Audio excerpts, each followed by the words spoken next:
Students, कैसे हो आप सब। आई होप आप सब बहुत ही अच्छे होंगे। तो प्यारे स्टूडेंट्स, आप सभी का स्वागत है। जैसा कि आप सभी को मालूम होगा कि हम लोग का रियल एनालिसिस चल रहा है paper number 2 semester number 1 MSc first year के स्टूडेंट्स के लिए। और अभी तक हमने लेक्चर नंबर 1 कवर करवा चुका है और उसमें बहुत सारे बेसिक पॉइंट जो कि सेमेस्टर 1 में आप अगर रियल एनालिसिस एमएससी पढ़ रहे हैं, एमएससी मैथ्स पढ़ रहे हैं, सेमेस्टर 1 का मैथ्स पढ़ रहे हैं जिसमें रियल एनालिसिस पढ़ रहे हैं, तो उसमें बहुत सारे बेसिक टर्म्स का ज़रूरत पड़ता है जो कि मैं पहले ही क्लियर करके रख चुका हूँ लेक्चर नंबर 1 में। यहाँ से आपका एमएससी का टॉपिक स्टार्ट होगा, है ना। एमएससी का टॉपिक आज से स्टार्ट होगा आपका। थोड़ा सा मैं आपको प्रीवियस में क्या क्या पढ़ाया हूँ उसके बारे में हम थोड़ा डील कर लेते हैं, उसके बाद ही हम लोग इधर की ओर मूव करेंगे, ठीक है। ऐसे डायरेक्ट करेंगे तो आप कंफ्यूज हो जाएंगे। क्लियर। आइए पहले सिलेबस को थोड़ा सा रिकॉल करके हम लोग वहीं से मूव करेंगे आगे की ओर। देखिए, जैसा कि आप लोगों को मालूम होगा, हम लोग का पेपर नंबर 2 चल रहा है, सेमेस्टर नंबर 1 चल रहा है रियल एनालिसिस का, जिसमें हम लोग स्टार्ट किए। इसको 4 पार्ट में आपके सिलेबस को बांटा गया था, 4 यूनिट्स में, यूनिट 1, यूनिट 2, यूनिट 3, यूनिट 4। तो उसमें से हम लोग यूनिट 2 स्टार्ट किए थे और लेक्चर 1 में मैंने कहा था कि आपको sequence and series of functions पढ़ाएंगे, फिर पॉइंट वाइज और यूनिफॉर्म कन्वर्जेंसी के बारे में कुछ कुछ बताएंगे। यानी कि हम लास्ट क्लास ही शुरू करने वाले थे एमएससी फर्स्ट ईयर का सिलेबस, लेकिन इसके बेसिक्स टर्म्स को बताते बताते उस क्लास में ये नहीं हो पाया, क्योंकि क्लास बहुत लंबा हो चुका था, करीब 2 घंटा का वीडियो हो चुका है, 1 घंटा 51 मिनट कुछ इस प्रकार से। इसीलिए हम लोग उस क्लास में इसको रहने दिए। आज से आप लोग को बता देते हैं, आज से सीक्वेंस ऑफ फंक्शंस पढ़ेंगे और सीरीज ऑफ फंक्शंस पढ़ेंगे। मतलब एमएससी का प्रॉपर क्लास आज से स्टार्ट हुआ है और इन सभी चीजों को समझने के लिए आपको बेसिक्स चीज बीएससी का आना ही चाहिए। अगर आपको नहीं आता है तो फिर तो आप नहीं समझ पाएंगे। जैसे यहां पर आपको पढ़ना है sequence and series of function. इसको तोड़िए 2 पार्ट में, sequence of functions and series of functions.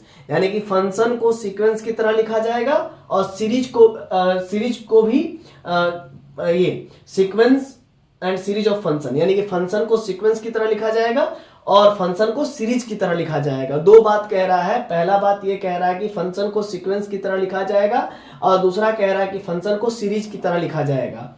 तो ये सब को जानने के लिए सबसे पहले आपको जानना पड़ेगा कि सीक्वेंस क्या होता है, सीरीज क्या होता है ना। अपर बाउंड क्या होता है, लोअर बाउंड क्या होता है, बाउंडेड एबव क्या होता है, बाउंडेड बिलो क्या होता है, बाउंडेड सीक्वेंस किसे कहते हैं, ठीक है। तो ये सब आपको जानना पड़ेगा। मोनोटोनिक इंक्रीजिंग सीक्वेंस कहते हैं किसे कहते हैं, मोनोटोनिक डिक्रीजिंग सीक्वेंस किसे कहते हैं, मोनोटोन सीक्वेंस किसे कहते हैं, स्ट्रिक्टली मोनोटोनिक इंक्रीजिंग सीक्वेंस किसे कहते हैं, स्ट्रिक्टली मोनोटोनिक डिक्रीजिंग सीक्वेंस किसे कहते हैं। ये सभी बातों को आपको जानना पड़ेगा, जो कि मैंने प्रीवियस लेक्चर में क्लियर कर रखा है।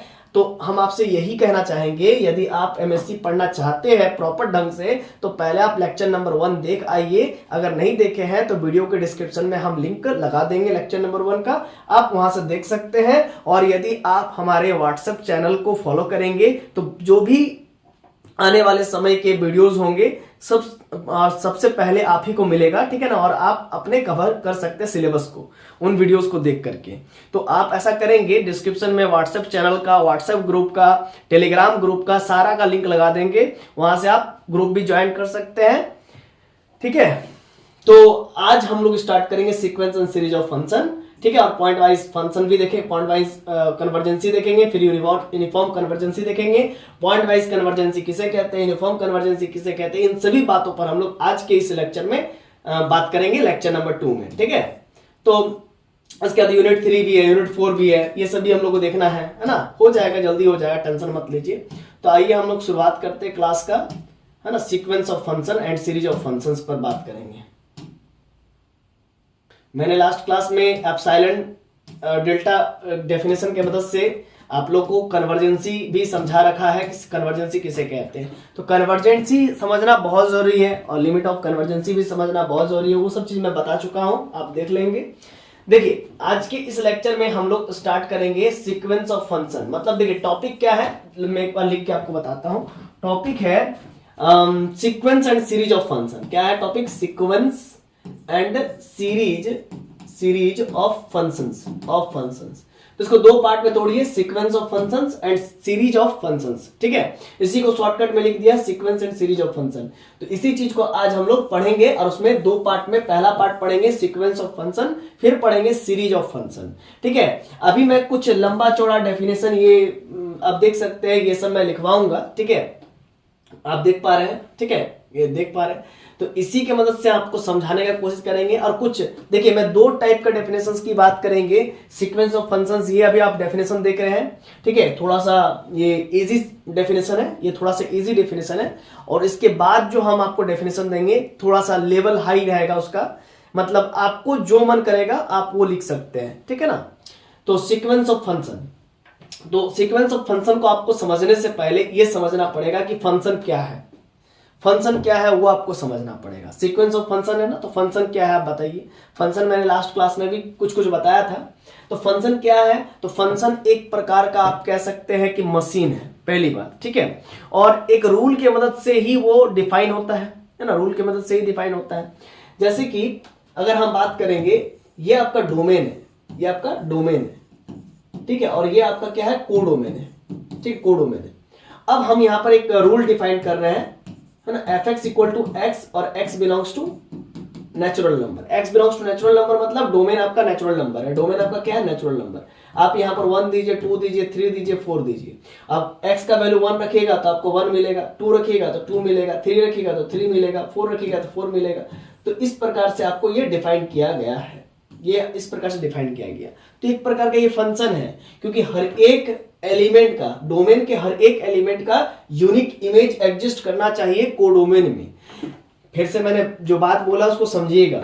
क्या मैंने बोला कि डोमेन के हर एक एलिमेंट का प्री इमेज, डोमेन के हर एक एलिमेंट का यूनिक इमेज है ना, कोडोमेन में एग्जिस्ट करना चाहिए। तो ऐसा कोई भी मैपिंग है ना, या ऐसा कोई भी आप कह सकते हैं एफ अगर डिफाइन हो रहा है तो उस एफ को हम लोग क्या कहेंगे, फंक्शन कहेंगे। उस एफ को क्या कहेंगे, फंक्शन कहेंगे। फंक्शन यानी कि एक तरह से रूल ही डिफाइन किया जा रहा है, ठीक है ना, डोमेन से कोडोमेन के बीच में। क्लियर है इतना, ठीक है। अच्छा, और अगर मान लीजिए आपको चाहिए बहुत और अच्छे से प्रॉपर डेफिनेशंस वगैरह, तो आप हमारे पहले लेक्चर को देख सकते हैं कि फंक्शन क्या है, उसमें मैंने बता रखा है। और फिर मैं जब अभी स्टार्ट करूंगा आपका टोपोलॉजी, तो टोपोलॉजी से भी पहले हम सेट थ्योरी वगैरह वगैरह बात करेंगे, तो वहां पर भी आपको फंक्शन का प्रॉपर डेफिनेशन वगैरह देंगे और उसको वहां पर अच्छा से समझाया जाएगा, ठीक है। तो हालांकि आप फंक्शन तो जानते ही होंगे, और मैंने अभी बताने का भी आपको कोशिश किया कि फंक्शन क्या है एक्चुअली में, ठीक है। अब सीक्वेंस ऑफ फंक्शन समझिए क्या है, कि फंक्शन को जैसे मान लीजिए ये f1 फंक्शन है, ये मान लीजिए f2 फंक्शन है, ये मान लीजिए f3 फंक्शन है, डॉट डॉट डॉट डॉट। तो देखिए सीक्वेंस को कैसे लिखते हैं, एंगल ब्रैकेट में लिखते हैं। तो मतलब सीक्वेंस के टर्म्स में, यानी कि सीक्वेंस के जो टर्म्स होते हैं उन टर्म्स को फंक्शन में लिख दे, मतलब सीक्वेंस के टर्म को फंक्शन के रूप में लिख दे, तो उसी को हम लोग कहते हैं सीक्वेंस ऑफ फंक्शन। आप नहीं समझ पाए, फिर से समझिए। देखिए मैंने कहा सीक्वेंस ऑफ फंक्शन कहने का मतलब, देखिए ये f1 फंक्शन है, ये f2 फंक्शन है, और इसको हम लोग सीक्वेंस की तरह ही लिखे हैं ना।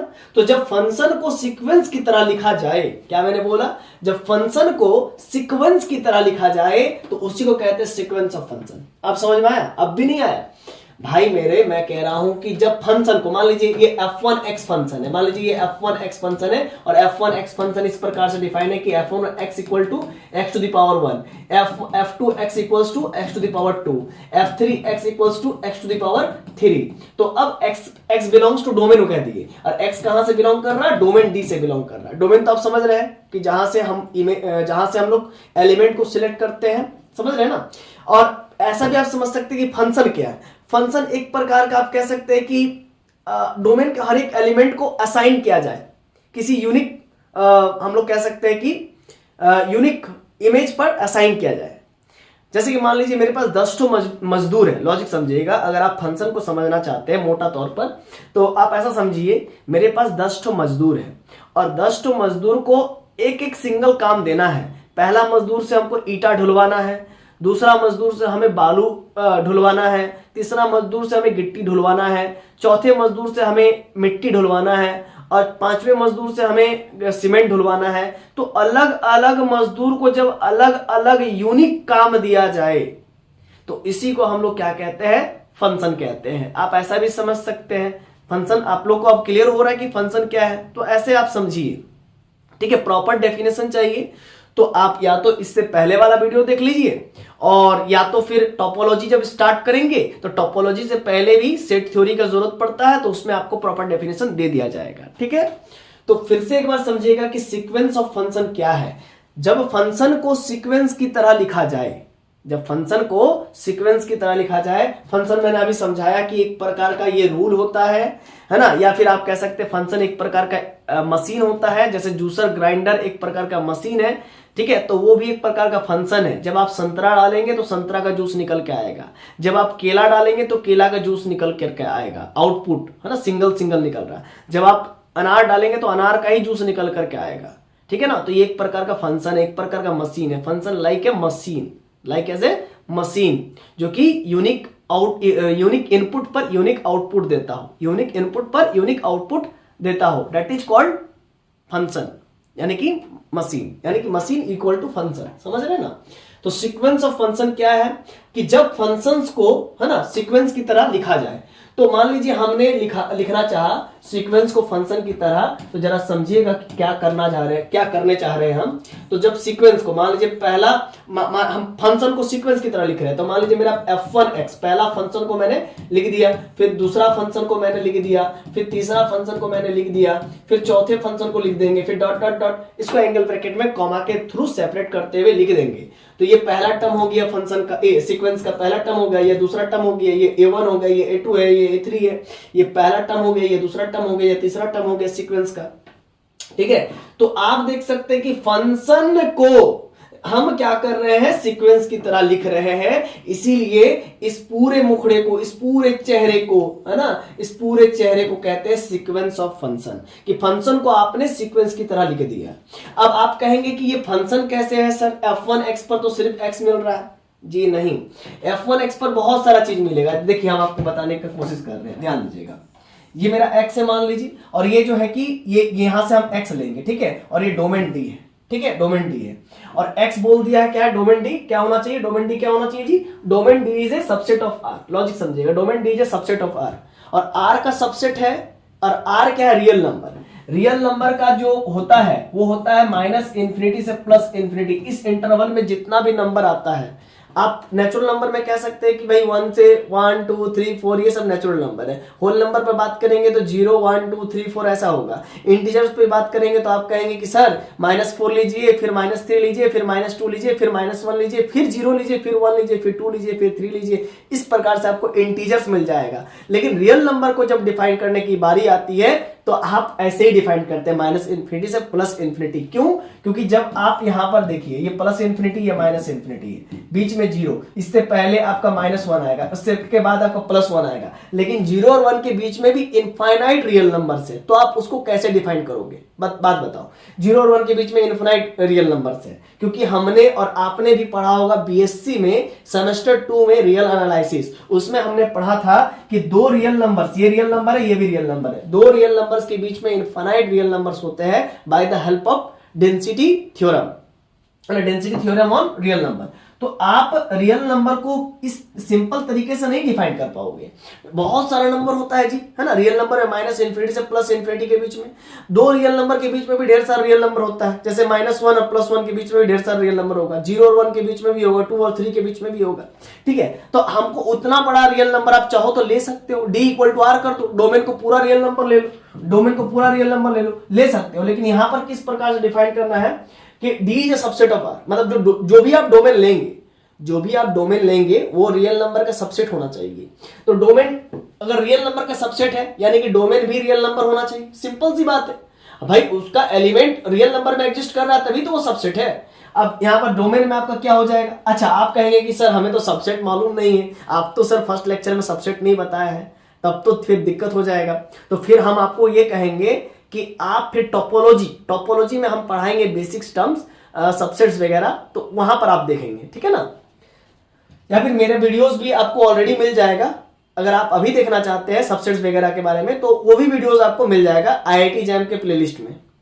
अब आप खोजिए प्लेलिस्ट मेरा, ढूंढिए, जब आप वीडियो में आ ही चुके हैं तो आप वहां से देख लीजिए। IIT जैम के बेसिक्स जब हम बता रखे हैं वहीं पर आपको मिल जाएगा क्या, basics terms, subset, set, codomain, domain, range, सब चीज बता चुके हैं, वहां पर भी आप देख सकते हैं। तो थोड़ा सा वेट कर लीजिए, ठीक है। तो हमको लगता है कि इतना तो आता ही होगा आपको, सबसेट्स वगैरह आता ही होगा, नहीं आता तो फिर आप कैसे यहाँ MSc कर रहे होंगे, ठीक है। तो मैं यहाँ पर कह रहा हूं कि डोमेन आपका रियल नंबर का सबसेट होना चाहिए। तो सबसे पहली बात हम आपको समझाने का कोशिश किए कि सीक्वेंस ऑफ फंक्शंस क्या होता है। अगर आप फंक्शंस को सीक्वेंस की तरह लिखते हैं तो आप उसी को सीक्वेंस ऑफ फंक्शंस कहते हैं। आई होप आपको समझ में आ गई होगी। अब आपको इसी चीज को डेफिनेशन के मदद से समझाने का कोशिश करेंगे, ठीक है ना। तो चलिए अब आप डेफिनेशन पढ़ते हैं और आपको बारी बारी से सब चीज समझाते हुए आगे की ओर बढ़ते हैं। देखिए स्टूडेंट्स, तो सबसे पहले क्या है, सीक्वेंस ऑफ फंक्शंस। तो डेफिनेशन आपको आना चाहिए। अगर आपके एग्जाम में आ गया लिखने तो क्या कीजिएगा, तो let D is a subset of R. तो सबसे पहले आप लिखिएगा कि डी एक सबसेट होना चाहिए आर का, ठीक है। मतलब डोमेन, ये जो डोमेन है ना, ये जो डी डोमेन है, ये सबसेट होना चाहिए आर का। ये डी डोमेन क्या होना चाहिए, सबसेट ऑफ आर होना चाहिए। मतलब D domain is a subset of R, ठीक है। And for each N belongs to natural number, मतलब प्रत्येक एन, मान लीजिए ये आपका, ये इस प्रकार से Fn है, इस प्रकार से Fn है। तो n कहां से लेंगे, n लेंगे नेचुरल नंबर से।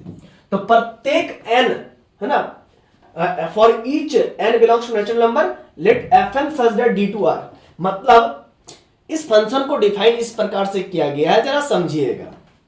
कह रहा है कि d एक सबसेट है r का, जी सर, d एक सबसेट है r का, ठीक है, d एक सबसेट है r का, और Fn एक फंक्शन है, तो और n इसके लिए क्या होना चाहिए, n इसके लिए होना चाहिए फॉर ऑल कहां है, कहां गया, each for n belongs to natural number. कहने का मतलब प्रत्येक नेचुरल नंबर, प्रत्येक n कहां से लेंगे, नेचुरल नंबर से लेंगे। For all n belongs to natural number, कहने का मतलब for each n belongs to natural number, यानी कि आपको इसी प्रकार से, जैसे ये पहला हो गया, फिर ये दूसरा हो गया, फिर इसी प्रकार से तीसरा हो गया, है ना। इस प्रकार से आपको ढेरों फंक्शंस मिलेंगे। मान लीजिए ये पहला फंक्शन f1x हो गया, f1x, है ना, n belongs to natural number बोला है ना। फिर ये दूसरा फंक्शन आपका f2x हो गया, फिर ये तीसरा फंक्शन आपका क्या हो जाएगा, f3x हो जाएगा, इसी प्रकार से f4x हो जाएगा। तो बहुत सारा फंक्शन बनते रहेगा, ठीक है ना।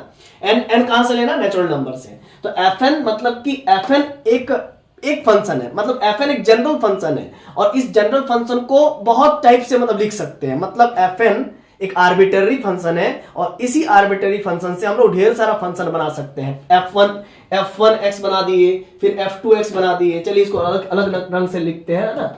ये मान लीजिए हमने f1x पहला फंक्शन बना दिए, ये मान लीजिए हम f2x दूसरा फंक्शन बना दिए, ये मान लीजिए हम f3x इसको इरेज कर लेते हैं, हाँ, ये f3x मान लीजिए, ये f3x तीसरा फंक्शन बना लिए। तो इस प्रकार से आप ढेरों फंक्शन बना सकते हैं, क्योंकि बोल दिया कि प्रत्येक each n belongs to natural number, मतलब प्रत्येक n नेचुरल नंबर से आएगा। यहां तक आपको समझ में आया। और Fn d से r में होगा, मतलब कोडोमेन आपका रियल नंबर होगा, ठीक है। Be a function then sequence of function, Fn जो है कि सीक्वेंस ऑफ फंक्शन होगा ऑन d टू r, तब d से r में होगा, ठीक है ना। तभी आप मतलब जो है कि सीक्वेंस ऑफ फंक्शन को डिफाइन कर पाएंगे। आई होप आपको बातें समझ में नहीं आई होगी। तो आइए इसी चीज को हम थोड़ा सा और डिटेल में समझने का कोशिश करते हैं, मतलब आपको समझाने का कोशिश करते हैं। देखिएगा क्या बोला है सीक्वेंस का डेफिनेशन में, क्या बोला है जरा समझिएगा। सीक्वेंस ऑफ फंक्शन का डेफिनेशन हम यहां पर लिख रहे हैं, सीक्वेंस ऑफ फंक्शन का डेफिनेशन। तो यहां पर हम लिखेंगे let D is a domain is a subset of R, D is a domain is a subset of R, and for each n belongs to natural number such that जो function defined होगा, वो होगा fn such that कहां से, d to r में defined होगा, है ना, d to r में डिफाइंड होगा, and the जो सीक्वेंस होगा, एंड द जो सीक्वेंस होगा fn सीक्वेंस, है ना, fn fn x कह लीजिए या fn सीक्वेंस कीजिए, is called sequence of function, is called, बोलिए, सीक्वेंस ऑफ फंक्शन। देखिए आपको ये लिख करके समझाने की कोशिश किया। सीक्वेंस ऑफ फंक्शन कहता है कि जितना भी डी है वो क्या होगा, डी यहां पर होता है, is a subset of R, ये क्या होगा, रियल नंबर का सबसेट होगा, ठीक है। और यहां पर जो होगा आपका, ये होगा, ये आपका रियल नंबर होगा। जो फंक्शन है डिफाइंड वो इस प्रकार से, जनरल फंक्शन को हम लोग पहले डिफाइन कर लेते हैं, fn x होगी, fn x, और d जो है ना, यहां पर जो भी x लेंगे, यहां से x लेंगे, x इस डोमेन से लेंगे, ठीक है। और ये x कहां से होगा, d से ही होगा, ठीक है ना, क्योंकि डोमेन से ही होगा। अच्छा, अभी आपको मैंने बोला कि d is a subset of r, और r का जो वैल्यू होता है ना, इसको थोड़ा सा इरेज करके लिखते हैं। देखिए d is a subset of r, and r का जो वैल्यू होता है वो माइनस इन्फिनिटी से प्लस इन्फिनिटी के बीच में होता है। यानी कि d, मान के चलिए हम एक आर्बिट्ररी एग्जांपल ले लेते हैं कि d का वैल्यू मान लीजिए 0 से 1 है ना, हो ही सकता है। तो 0 से 1, तो ये तो ऑब्वियस सी बात है, सबसेट होगी r का, समझ गया ना, क्योंकि ये इक्वल टू क्या है, माइनस इन्फिनिटी से प्लस इन्फिनिटी, तो उसमें तो 0 से 1 आ ही जाएगा ना सर। तो 0 से 1 आ जाएगा, तो यहां पर आप 0.1 ले लीजिए, है ना, आप 0 नहीं ले सकते, 0.2 ले लीजिए, 0.3 ले लीजिए, फिर 0.4 ले लीजिए, इसी प्रकार से ढेरों नंबर आ जाएगा। और आप मान लीजिए, है ना, ये तो एक जनरल टर्म हो गया, ये तो आप जनरली आप कह रहे हैं कि x लेंगे, यहां से x लेंगे और ये d है, ठीक है, यहां से x लेंगे, d है, तो यहां पर हम x पुट करेंगे तो यहां पर हमको fn x मिल जाएगा, कहने का मतलब ये जनरल हुआ। तो मैं यहां पर आपको ये बताना चाह रहे हैं कि d एक सबसेट है रियल नंबर का, for each n belongs to natural number के लिए, प्रत्येक n belongs to natural number के लिए आपको एक नया फंक्शन मिलेगा, वही कह रहा है। देखिए इसी चीज को आप यहां पर समझाएंगे, आपको आप समझ जाएगा, चकाचक हो जाएगा। देखिए तो कह रहा कि प्रत्येक n belongs to natural number के लिए आपको अलग अलग फंक्शन मिलेगा, d एक सबसेट है r का है तब। तो यहां पर मान लीजिए f1 मिलेगा, ये दूसरा फंक्शन मिल जाएगा f2, इसी प्रकार से आपको तीसरा फंक्शन मिल जाएगा f3, ठीक है ना। अब x लिखिए ना लिखिए कोई मतलब नहीं है, क्योंकि f1 ही लिखते हैं तो उसका मतलब भी f1x होता है, और f1 भी लिखते हैं तो उसका मतलब भी, अगर f1x लिखते हैं तो उसका मतलब भी f1x ही होता है, और f1 सिर्फ लिखते हैं तो उसका मतलब भी f1x ही होता है। ये नोटेशन है ना। तो ये जो फंक्शन डिफाइन है, मान लीजिए पहला फंक्शन हुआ, दूसरा फंक्शन हुआ, तीसरा फंक्शन हुआ, इसी प्रकार से आप अनगिनत फंक्शन बना सकते हैं, क्योंकि नेचुरल नंबर इनफाइनाइट नंबर है, ठीक है। f1 बना सकते हैं, f2 बना सकते हैं, f3 बना सकते हैं, इनफाइनाइट है, और साथ में काउंटेबली इनफाइनाइट भी है। अब आप कहेंगे कि सर काउंटेबल सेट तो जानते ही नहीं है, तो काउंटेबली इनफाइनाइट कहां से जानेंगे। तो फिर मैं कहूंगा काउंटेबल सेट और अनकाउंटेबली, ये अनकाउंटेबल सेट किसे कहते हैं, फिर काउंटेबली इनफाइनाइट किसे कहते हैं, वो सारा का प्लेलिस्ट ऑलरेडी बना हुआ है रियल सीक्वेंस में, तो फिर आपको वो देखना पड़ेगा। और नहीं जानते तो कोई बात नहीं है, मत जानिए ना भाई, अभी आपको जो पढ़ना पहले वो पढ़ लीजिए, सीक्वेंस ऑफ फंक्शन पढ़ लीजिए।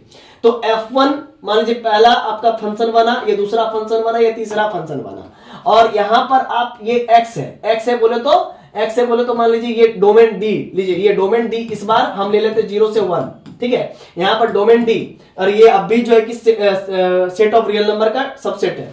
अब मान लीजिए यहां से 1 से लेकर 2 ले लेते हैं, यहां पर d का वैल्यू हम ले लेते हैं, यहां पर d का वैल्यू ले लेते हैं 3 से लेकर के 4। तो इसी प्रकार से आप कोई भी डोमेन ले सकते हैं, लेकिन वो सबसेट होना चाहिए रियल नंबर का, बस यही ना।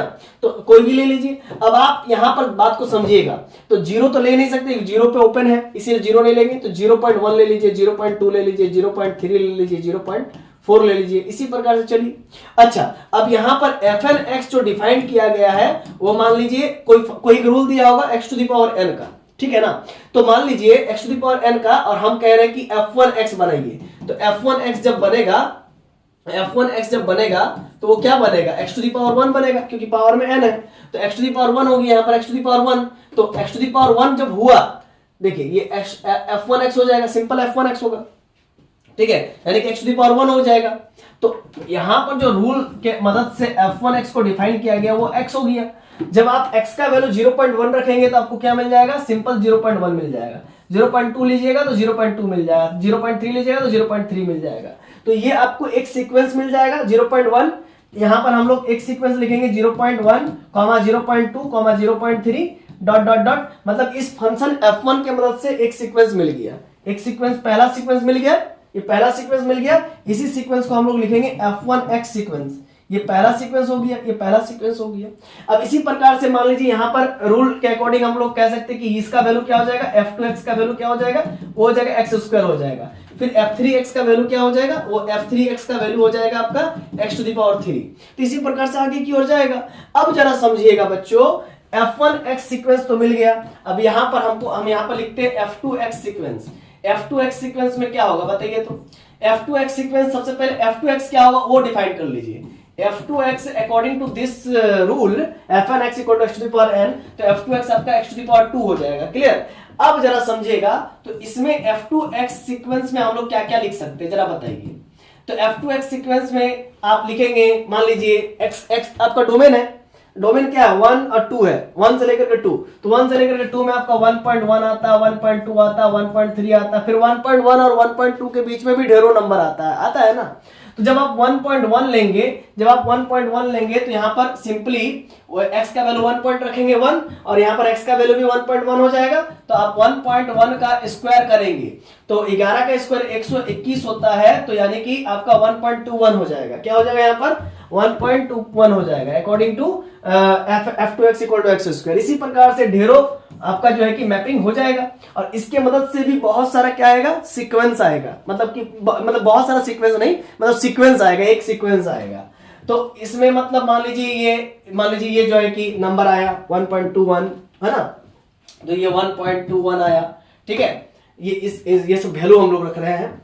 फिर आगे मान लीजिए जब 1.2 का स्क्वायर पुट करेंगे तो 12 का स्क्वायर 144 होता है, तो 1.2 का 144 तो 144 हो जाएगा, मतलब कि 1.44 हो जाएगा, 1.44 हो जाएगा। तो इसी प्रकार से हमारा पूरा सीक्वेंस बन रहा है। तो आप देख सकते हैं यहाँ पर f1x एक सीक्वेंस बना, f2x दूसरा सीक्वेंस बना, इसी प्रकार से आप f3x तीसरा सीक्वेंस पाएंगे, है ना। तो मतलब कहने का मतलब यहाँ पर आप देख पा रहे हैं कि क्या हो रहा है, यहाँ पर आप देख पा रहे हैं कि क्या हो रहा है कि fnx जो सीक्वेंस है ना, वो नेचुरल नंबर पे डिफाइंड है ना, और उससे f1x पहला सीक्वेंस बन रहा है, फिर f2x दूसरा सीक्वेंस बन रहा है। मतलब इस फंक्शन के मदद से ही तो सीक्वेंस बन रहा है ना। ये जो देखिए, फंक्शन को जब सीक्वेंस की तरह लिखा जाए तो उसी को सीक्वेंस ऑफ फंक्शंस कहते हैं। जब फंक्शन को सीक्वेंस की तरह लिखा जाए तो उसी को सीक्वेंस ऑफ फंक्शंस कहते हैं। तो आप देख सकते हैं f1x पहला फंक्शन हो गया, f2x दूसरा फंक्शन हो गया, f3x तीसरा फंक्शन हो जाएगा, इसी प्रकार से डॉट डॉट डॉट चलेगा। तो ये सीक्वेंस ऑफ फंक्शंस हो जाएगा। सीक्वेंस ऑफ फंक्शंस मतलब फंक्शन को सीक्वेंस की तरह लिख रहे हैं। तो आप देख सकते हैं कि ये पहला फंक्शन, ये दूसरा फंक्शन, और ये जो रेंज आ रहा है, तो इसी रेंज को जब हम लोग कॉमा के थ्रू लिखते हैं तो उसी को सीक्वेंस कहते हैं। तो इसी जो राइट साइड में रेंज है उसी के मदद से हम लोग सीक्वेंस बनाएंगे। ये पहला सीक्वेंस आ जाएगा, ये दूसरा सीक्वेंस आ जाएगा, तीसरा सीक्वेंस आ जाएगा, और ये साथ में f1x एक फंक्शन भी है। तो आप देख सकते हैं फंक्शन से सीक्वेंस जनरेट हो रहा है, ठीक है ना, वो अलग बात है। फंक्शन से सीक्वेंस जनरेट हो रहा है वो अलग बात है। और यहां पर हम बात करें कि इसी f1x फंक्शन को, f2x फंक्शन को, f3x फंक्शन को हम सीक्वेंस की तरह लिख रहे हैं। तो फंक्शन को जब सीक्वेंस की तरह लिखा जाए तो उसी को कहते हैं सीक्वेंस ऑफ फंक्शन। समझ गए? आई होप आपको बातें पूरा क्लियर हो गया होगा, चकाचक हो गया होगा। और इस सीक्वेंस ऑफ फंक्शंस को डिफाइन करने के लिए डी एक डोमेन लेते हैं जो कि सबसेट ऑफ आर होता है, और for each N belongs to natural number के लिए सच दैट उसके लिए, या फिर आप कह सकते हैं N belongs to natural number के लिए, है ना, आप कह सकते हैं क्या, देयर एग्जिस्ट ए फंक्शन, है ना, N belongs to natural number के लिए there exist a function fnx exist करना चाहिए, है ना।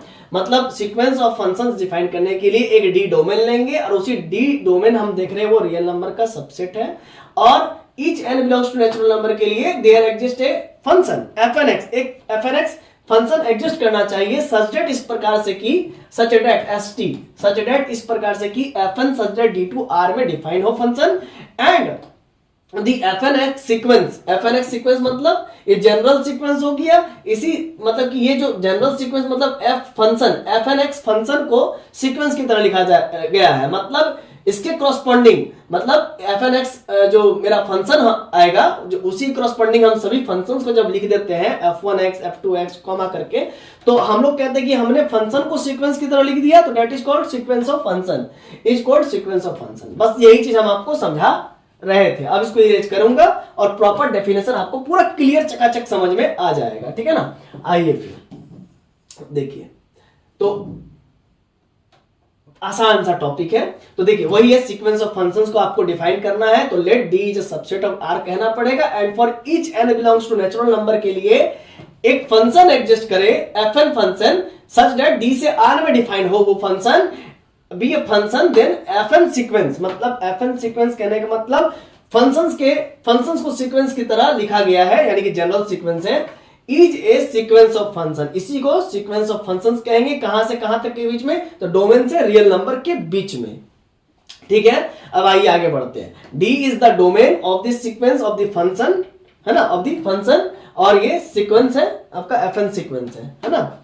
डी एक डोमेन है सीक्वेंस ऑफ द फंक्शंस का। सीक्वेंस ऑफ द फंक्शंस का मतलब सीक्वेंस, देखिए डी एक डोमेन, लॉजिक समझिएगा, डी एक डोमेन है, D is the domain, D एक डोमेन है सीक्वेंस ऑफ द फंक्शंस का, मतलब फंक्शंस के सीक्वेंस का डी डोमेन है। तो फंक्शंस का सीक्वेंस कौन हो गया? General sequence fn। तो इसी को हम लोग लिख सकते हैं f1, f2, f3, इसी प्रकार से, मतलब फंक्शन को सीक्वेंस की तरह लिख दिए। तो वही कह रहा है ना कि डी क्या है भाई? तो डी एक डोमेन है। किसका डोमेन है? तो functions, sequence of the functions का। सीक्वेंस ऑफ द फंक्शंस का मतलब ये पहला फंक्शन का भी डोमेन है डी, ये दूसरा फंक्शन का भी डोमेन है डी, ये तीसरा फंक्शन का भी डोमेन है डी, मतलब सीक्वेंस ऑफ द फंक्शंस का, मतलब जितना भी सीक्वेंस में फंक्शंस लिखा गया है उन सभी फंक्शंस का डोमेन है डी। क्लियर है? अब ये डी अलग अलग भी हो सकता है, लेकिन सबसेट होना चाहिए रियल नंबर का, ये आप ध्यान रखिएगा, है ना, समझ रहे हैं ना। डी अलग अलग भी हो सकता है, या फिर एक ही हो सकता है सबके लिए, सभी फंक्शंस के लिए डोमेन सेम भी हो सकता है। अच्छा, और फिर इसी चीज को देखेंगे आगे कि सीक्वेंस ऑफ फंक्शन कब कन्वर्जेंट होता है, वो भी देखेंगे। और सीक्वेंस ऑफ फंक्शंस की मदद से फिर हम लोग पॉइंट वाइज कन्वर्जेंसी भी डिफाइन करेंगे। सीक्वेंस ऑफ फंक्शंस की मदद से हम लोग यूनिफॉर्म कन्वर्जेंसी भी डिफाइन करेंगे। ठीक है, अभी हम आपको बोल देंगे कि यूनिफॉर्म कन्वर्जेंसी को डिफाइन करना है तो पॉइंट वाइज कन्वर्जेंसी समझना पड़ेगा। जब पॉइंट वाइज कन्वर्जेंसी में पॉइंट वाइज लिमिट सेम आ जाता है, बराबर आ जाता है, मतलब सीक्वेंस ऑफ फंक्शंस के पॉइंट वाइज लिमिट कंटिन्यूअस हो जाते हैं, तब हम उस सीक्वेंस ऑफ फंक्शंस को यूनिफॉर्म कन्वर्जेंसी कहते हैं। अभी आपको समझ में नहीं आया ना? नहीं आएगा ऐसे में, ठीक है। जब मैं उसको समझाऊंगा पॉइंट वाइज, उसके बाद ही आपको वो समझ में आएगा। तो धीरे धीरे मैं आपको सब समझाएंगे, हौले हौले सब समझाएंगे। अभी सीक्वेंस ऑफ फंक्शंस आपको समझा दिए, अगबकाना नहीं है हमको अगबकी नहीं है किसी बात का, हमको आराम से समझाना है। यहाँ पर मैं समझाने के लिए आया हूं, यहाँ पर बकेती नहीं करने आया हूं, ठीक है ना। आप समझिए, ठीक है, मुझे विश्वास है आपको समझ में आएगा, ठीक है। तो अब आइए अगला नेक्स्ट एग्जांपल है, एग्जांपल नंबर 1। एग्जांपल नंबर 1 है let D equals to R, मतलब डोमेन किसके बराबर होना चाहिए? आर के बराबर, मतलब sequence function of sequence, functions of, ये सीक्वेंस ऑफ फंक्शंस को हम यहाँ पर डिफाइन कर रहे हैं कुछ एग्जांपल की मदद से। तो let D equals to R. अब जो डोमेन है ना, मैंने सबसेट लिया था आर का, तो देखिए सबसेट का क्या होता है, मतलब क्या होता है? D is a subset of R. कहने का मतलब या तो डी प्रॉपर सबसेट हो जाए रियल नंबर का, या फिर डी इम्प्रॉपर सबसेट हो जाए रियल नंबर का। इम्प्रॉपर तभी होगा जब ये डी इक्वल टू आर हो जाएगा। इम्प्रॉपर मतलब डी पूरा आर के बराबर हो जाए। आपको मालूम है कि every set is a subset of itself, प्रत्येक सेट खुद का ही सबसेट होता है, तो उसको हम लोग इम्प्रॉपर सबसेट कहते हैं। और कुछ कम रहे तो उसको प्रॉपर कहते हैं। थोड़ा सा एग्जांपल आपको दिखा देते हैं। एस बराबर मान लीजिए 1 2 3 है, 4 है और 5 है, और यहां पर मान लीजिए हम ले लेते हैं S1 बराबर ले लेते हैं 1 2 3। तो आप देख सकते हैं S1 is a proper subset of S, है ना, क्योंकि इसका सारा एलिमेंट S में मिल रहा है, ठीक है। और ऐसा भी तो हो सकता है, ये प्रॉपर हो गया, ऐसा भी हो सकता है क्या, S2 दूसरा सेट ले लेते हैं, मतलब S1 is a proper subset of S, S2 दूसरा सबसेट ले लेते हैं और इसका नाम दे देते हैं 1 2 3 4, इसमें एलिमेंट घुसा देते हैं 1 2 3 4 5। तो अब आप देख सकते हैं कि S2 पूरा S के बराबर हो गया, तब हम लोग कहेंगे कि S2 is a improper subset of S, ठीक है। आई होप आपको बातें समझ में आ गया होगा कि प्रॉपर क्या है, इम्प्रॉपर क्या है, ठीक है। तो चलिए हम लोग यहां पर डिफाइन करते हैं कि डी एक्स इम्प्रॉपर सबसेट है आर का, यानी कि डी पूरा इक्वल है आर का, मतलब जो डोमेन लेंगे वो हम लोग रियल नंबर से ही लेंगे। कहने का मतलब ये हुआ, जो डोमेन लेंगे ये डी, जो डोमेन लेंगे ये पूरा रियल नंबर है। और रियल नंबर क्या होता है? रियल नंबर होता है माइनस इन्फिनिटी से प्लस इन्फिनिटी। तो माइनस इन्फिनिटी से प्लस इन्फिनिटी ले लेंगे डी डोमेन। और for each N belongs to natural number, प्रत्येक n belongs to natural number के लिए एक फंक्शन एफ एन डिफाइन होगा, और वो इस प्रकार से होगा कि सच दैट आर से आर में डिफाइन होगा। मतलब अगली जो फंक्शन मेरा डिफाइन हो रहा है ना, एफ एन फंक्शन डिफाइन होगा वो आर से आर में, मतलब ये भी, ये जो डोमेन है वो भी आर होगा, और ये जो कोडोमेन है वो भी आर होगा। मतलब आर से आर में डिफाइंड है। मतलब जो एफ एन फंक्शन है वो मेरा कहां से कहां में डिफाइन होगा? तो real number two real number में डिफाइंड होगा, रियल से रियल में डिफाइंड होगा। ठीक है, पहली बात। अरे बी डिफाइंड, और उस फंक्शन को डिफाइन करने के लिए तो एक रूल लगता ही, आपको मालूम है। तो उस फंक्शन को डिफाइन करने के लिए हमने एक रूल बना दिया, F N x equal to x to the power N. ठीक है, और x belongs to real number लीजिए। मतलब x जो डोमेन लेंगे आप कहां से लेंगे? वो रियल नंबर से लेंगे। तो जब आप रियल नंबर से लेंगे तो रियल नंबर तो बहुत होता है, मतलब माइनस इन्फिनिटी से प्लस इन्फिनिटी के बीच में तो बहुत नंबर होता है कि नहीं होता है। तो सबसे पहले आप क्या कीजिए, फंक्शन को डिफाइन कर लीजिए, तब आपको समझने में आसानी होगा। अब इसी fn से हम लोग बहुत सारा फंक्शन बना सकते हैं, f1 फंक्शन बना सकते हैं, f2 फंक्शन बना सकते हैं, f3 फंक्शन बना सकते हैं। और फंक्शन को डिफाइन इस प्रकार से किया गया x to the power n। तो अब मान लीजिए चलिए हम इसको थोड़ा सा इसको यहां पर बताते हैं। चलिए आइए, हमारे पास क्या दिया हुआ जरा समझिएगा, ठीक है, जरा समझिएगा। मान लीजिए मेरे पास दिया हुआ कि भाई आप पहला फंक्शन बना दो f1x। तो f1x बराबर, चूंकि fnx बराबर क्या है? fnx बराबर x to the power n है, तो n है तो x टू द पावर 1 हो जाएगा। ठीक है, और ये रियल से रियल में मार्क कर रहा है, मतलब रियल से रियल में फंक्शन डिफाइंड है, क्योंकि fnx बराबर क्या है? Such that real to real में डिफाइंड है। ठीक है ना, डोमेन भी रियल नंबर। चलिए, तो ये f1x पहला फंक्शन हो गया। इसी प्रकार से आपका क्या हो जाएगा? ये रियल हो गया डोमेन, और कोडोमेन भी रियल। इसमें आपका f2x होगा, वो भी x स्क्वायर होगा। फिर इसी प्रकार से तीसरा फंक्शन हो जाएगा, देखिए f3x बराबर x क्यूब हो जाएगा। ठीक है, और कहां से कहां में? रियल नंबर से रियल नंबर में डिफाइंड होगा। इसी प्रकार से ढेरों फंक्शन आपका बन सकता है। और इन फंक्शंस को, इस फंक्शंस को हम लोग लिखेंगे f1x फंक्शन, है ना, f2x फंक्शन। इसी को फंक्शन को मैंने लिख दिया सीक्वेंस की तरह, तो this is called sequence of function. तो इसी में लिखेंगे x to the power 1, x to the power 2, x to the power 3, इसी चीज का नाम है, तो लिख दिया मैंने। अब समझ में आया ना? क्लियर है इतना कॉन्सेप्ट? तो चलिए, तो वही कहता है कि भाई साहब आप क्या कीजिए कि लेट डी एक डोमेन है, और डोमेन किसके बराबर है? रियल नंबर के बराबर है। And for each N belongs to natural number के लिए आप क्या कीजिए, प्रत्येक फंक्शंस को डिफाइन कर दीजिए, ईच एंड एवरी फंक्शंस को डिफाइन कर दीजिए। और वो फंक्शन डिफाइंड है आर से आर में, और उस फंक्शन को रूल के तहत डिफाइन करना है। तो इसीलिए उस फंक्शन, मतलब फंक्शन आर से आर में मतलब डिफाइंड है पहला, और फंक्शन को रूल के तहत कैसे डिफाइन किया गया? तो fn x equal to x to the power n, और x बोल दिया रियल नंबर लेंगे, मतलब x आप माइनस इन्फिनिटी से प्लस इन्फिनिटी कुछ भी ले सकते हैं, नेचुरल ले सकते हैं, होल ले सकते हैं, रैशनल ले सकते हैं, इरेशनल ले सकते हैं। ठीक है, कुछ भी ले सकते हैं, कुछ भी इंटीजर्स ले सकते हैं, क्योंकि इंटीजर्स भी रियल नंबर है, होल नंबर भी रियल नंबर है, नेचुरल नंबर भी रियल नंबर है, सब तो रियल नंबर है ना। तो x belongs to real number. अब आप बात को समझिएगा, then fnx is a sequence of function. तो मैंने डिफाइन किया कि f1x, f2x, f3x, इन सभी फंक्शंस को जब आप लिखते हैं, इन सभी फंक्शन को जब आप कॉमा करके लिखते हैं, तो उसी को सीक्वेंस ऑफ फंक्शंस कहते हैं ऑन आर में। तो ये पहला आपका एग्जांपल हो गया। सीक्वेंस ऑफ फंक्शंस क्या है? तो fnx एक जनरल सीक्वेंस है। हाँ, तो मैं क्या बता रहा था कि fnx एक जनरल सीक्वेंस है, या इसी fnx को हम लोग कहते हैं सीक्वेंस ऑफ फंक्शन। क्या कहते हैं? सीक्वेंस ऑफ फंक्शन, यानी कि फंक्शंस को सीक्वेंस की तरह लिखा जाए तो उसी को कहते हैं सीक्वेंस ऑफ फंक्शंस। तो मान लीजिए fnx इक्वल टू डिफाइंड है x to the power n, है ना। तो इसी fnx को x to the power n sequence कह रहे हैं, इसी को सीक्वेंस ऑफ फंक्शंस कह रहे हैं। जब n क्या होना चाहिए? नेचुरल नंबर होना चाहिए। तो 1 n के लिए 1 होगा, तो x टू द पावर 1 हो जाएगा, फिर x टू द पावर 2 हो जाएगा, x टू द पावर 3 हो जाएगा, x टू द पावर 4 हो जाएगा, x टू द पावर 5 हो जाएगा। इस प्रकार से ये डिफाइन हो जाएगा।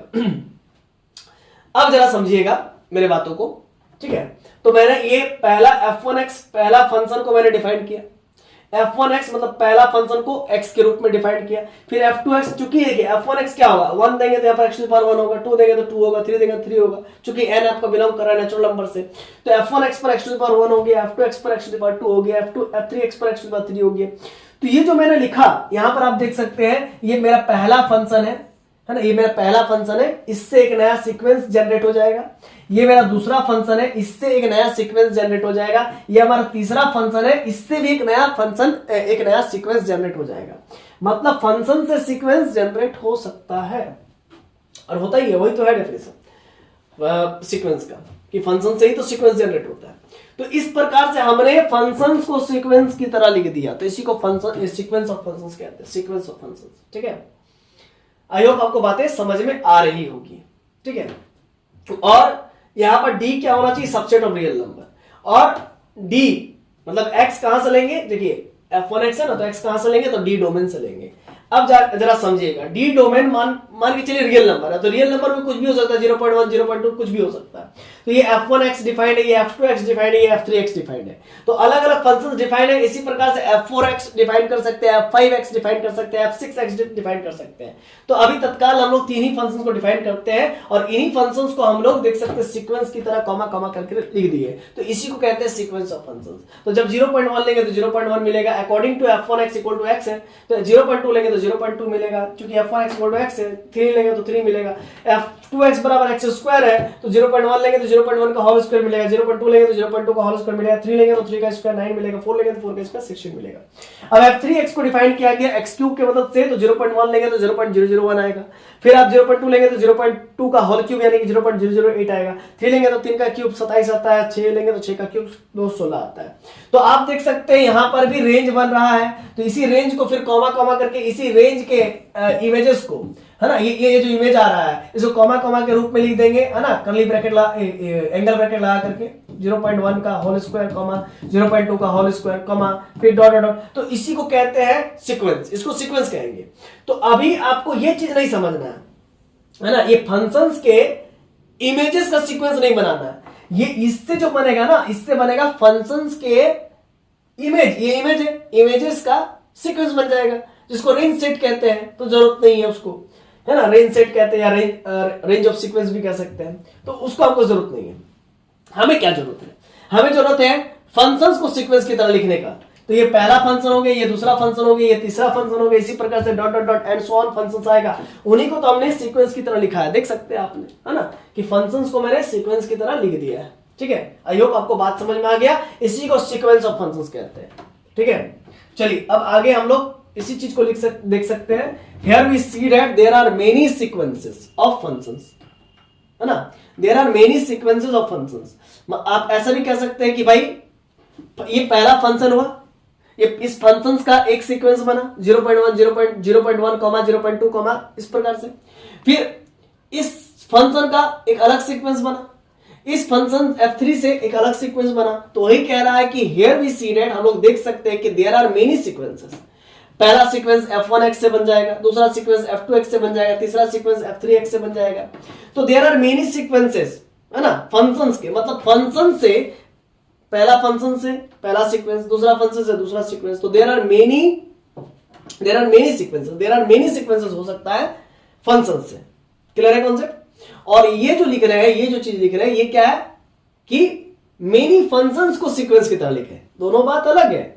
मेनी फंक्शंस मतलब कि f1x एक अलग फंक्शन है, f2x एक अलग फंक्शन है, f3x अलग फंक्शन है, तो मैंने अलग अलग फंक्शंस को, डिस्टिंक्ट फंक्शंस को सीक्वेंस की तरह लिखा, तो इसी को कहते हैं सीक्वेंस ऑफ फंक्शन। और यहां पर बात किया जा रहा है कि फंक्शन के अलग अलग फंक्शन से अलग अलग सीक्वेंस बनाया जा सकता है। यहां पर बात किया जा रहा है कि अलग अलग फंक्शन से अलग अलग सीक्वेंस बनाया जा सकता है, जैसे कि f1x एक अलग फंक्शन से f2x से, f2x एक अलग फंक्शन से f3x से, तो ये फंक्शन से अलग सीक्वेंस बनेगा, ये फंक्शन से अलग सीक्वेंस बनेगा, ये फंक्शन से अलग सीक्वेंस बनेगा। ठीक है, एक और बात एक नोट कीजिएगा, तो प्रत्येक x के लिए, मतलब x के कोई भी मान के लिए, तो प्रत्येक x के लिए सीक्वेंसेस यदि कन्वर्जेंट है ऑन द गिवन इंटरवल, अब d का कोई डोमेन होगा तो गिवन इंटरवल देगा, then we say that f(x) is uniformly convergent. अगर एक बात को समझिएगा, इस बात को समझिएगा, d डोमेन है 0 से 1 पर, डी डोमेन है 0 से 1 पर क्लोज इंटरवल, तो 0 पे भी आप कह सकते हैं मेरा जो है कि क्या एक्स मेरा जो सीक्वेंस है वो मेरा कन्वर्जेंट हो जाए, है ना, 0 पर भी, 0.1 पर भी कन्वर्जेंट हो जाए, 0.2 पर भी हो जाए, 0.3 पर भी हो जाए, 0.00001 पर भी हो जाए, 0.9 पर भी हो जाए, 0.8 पर भी हो जाए, 0.7 पर भी हो जाए, 0.777 पर भी हो जाए, मतलब हर एक पॉइंट पर वो कन्वर्जेंट हो जाए। तो हर एक पॉइंट पर जब कन्वर्जेंट होता है तो उसको क्या कहते हैं, पॉइंट वाइज कन्वर्जेंट, ठीक है ना। और जब पॉइंट वाइज कन्वर्जेंट का आप कह सकते हैं कि लिमिट जब कंटिन्यूअस हो जाता है तो उसको हम लोग यूनिफॉर्मली कन्वर्जेंट कहते हैं। आगे समझाएंगे, अभी आप ऐसा रफली समझिए कि प्रत्येक x के लिए सीक्वेंस यदि कन्वर्जेंट है ऑन द गिवन इंटरवल 0 से लेकर के 1 के बीच में, then we say that fn x sequence is uniformly convergent, तब fn x सीक्वेंस को यूनिफॉर्मली कन्वर्जेंट कहेंगे ऑन द गिवन डोमेन 0 से 1 के बीच में। खत्म। अब कुछ एग्जांपल देख लीजिए, आपको क्लियर हो जाएगा।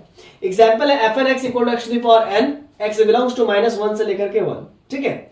तो डी डोमेन लिया मैंने -1 से +1 के बीच में, और किसके लिए, x इक्वल टू 1 के लिए, x इक्वल टू 1 के लिए, तो x इक्वल टू 1 लिए तो हमें क्या मिला, ओनली सिंगलटन सीक्वेंस मिला, समझ रहे हैं ना, ओनली 1 लिए तो हमें क्या मिला, सिंगलटन सीक्वेंस मिला। क्यों भाई, क्यों मिला सिंगलटन सीक्वेंस, देखिए बात को समझिएगा। जब आप x का वैल्यू 1 लेते हो, क्योंकि आप डोमेन -1 भी ले सकते हो, +1 भी ले सकते हो, तो fn x हमारा क्या है, fn x है x to the power n, ठीक है।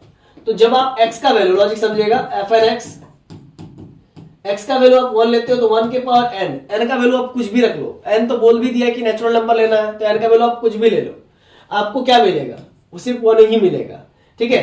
तो 1 ही मिलेगा, तो वही आपको सिंपल से 1 एक सीक्वेंस सिंगलटन सीक्वेंस मिल जाएगा, समझे, ये बात है। और जब आप x का वैल्यू 0 लेंगे तो आप x का वैल्यू 0 रखेंगे तो 0 के पावर n 0 ही मिलेगा। जब आप x का वैल्यू -1 लेंगे, एक बात यहां पर आप ध्यान से समझिएगा, fn x का वैल्यू जब आप -1 ले रहे हैं तो आपको -1 के पावर n मिल रहा है। तो सीक्वेंस में क्या होगा, जब आप n का वैल्यू ऑड रखेंगे तो -1, जब इवन रखेंगे +1, फिर -1 ऑड रखेंगे तो फिर इवन रखेंगे तो +1, तो -1 +1 -1 ऐसे चलते जाएगा। तो ये जो सीक्वेंस है आप देख सकते हैं, ये कैसा सीक्वेंस है,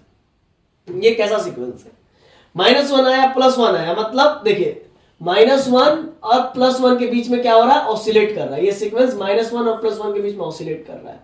तो ऐसा सीक्वेंस यदि वो किसी दो नंबर के बीच में ऑसिलेट करे तो उसको ऑसिलेटरी सीक्वेंस कहते हैं। और ये कैसा ऑसिलेटरी सीक्वेंस है, तो ये फाइनाइटली ऑसिलेटरी सीक्वेंस है ना, क्योंकि फाइनाइट नंबर के बीच में ऑसिलेट कर रहा है, दो ही नंबर के बीच में ऑसिलेट कर रहा है, ठीक है। इतना क्लियर है ना।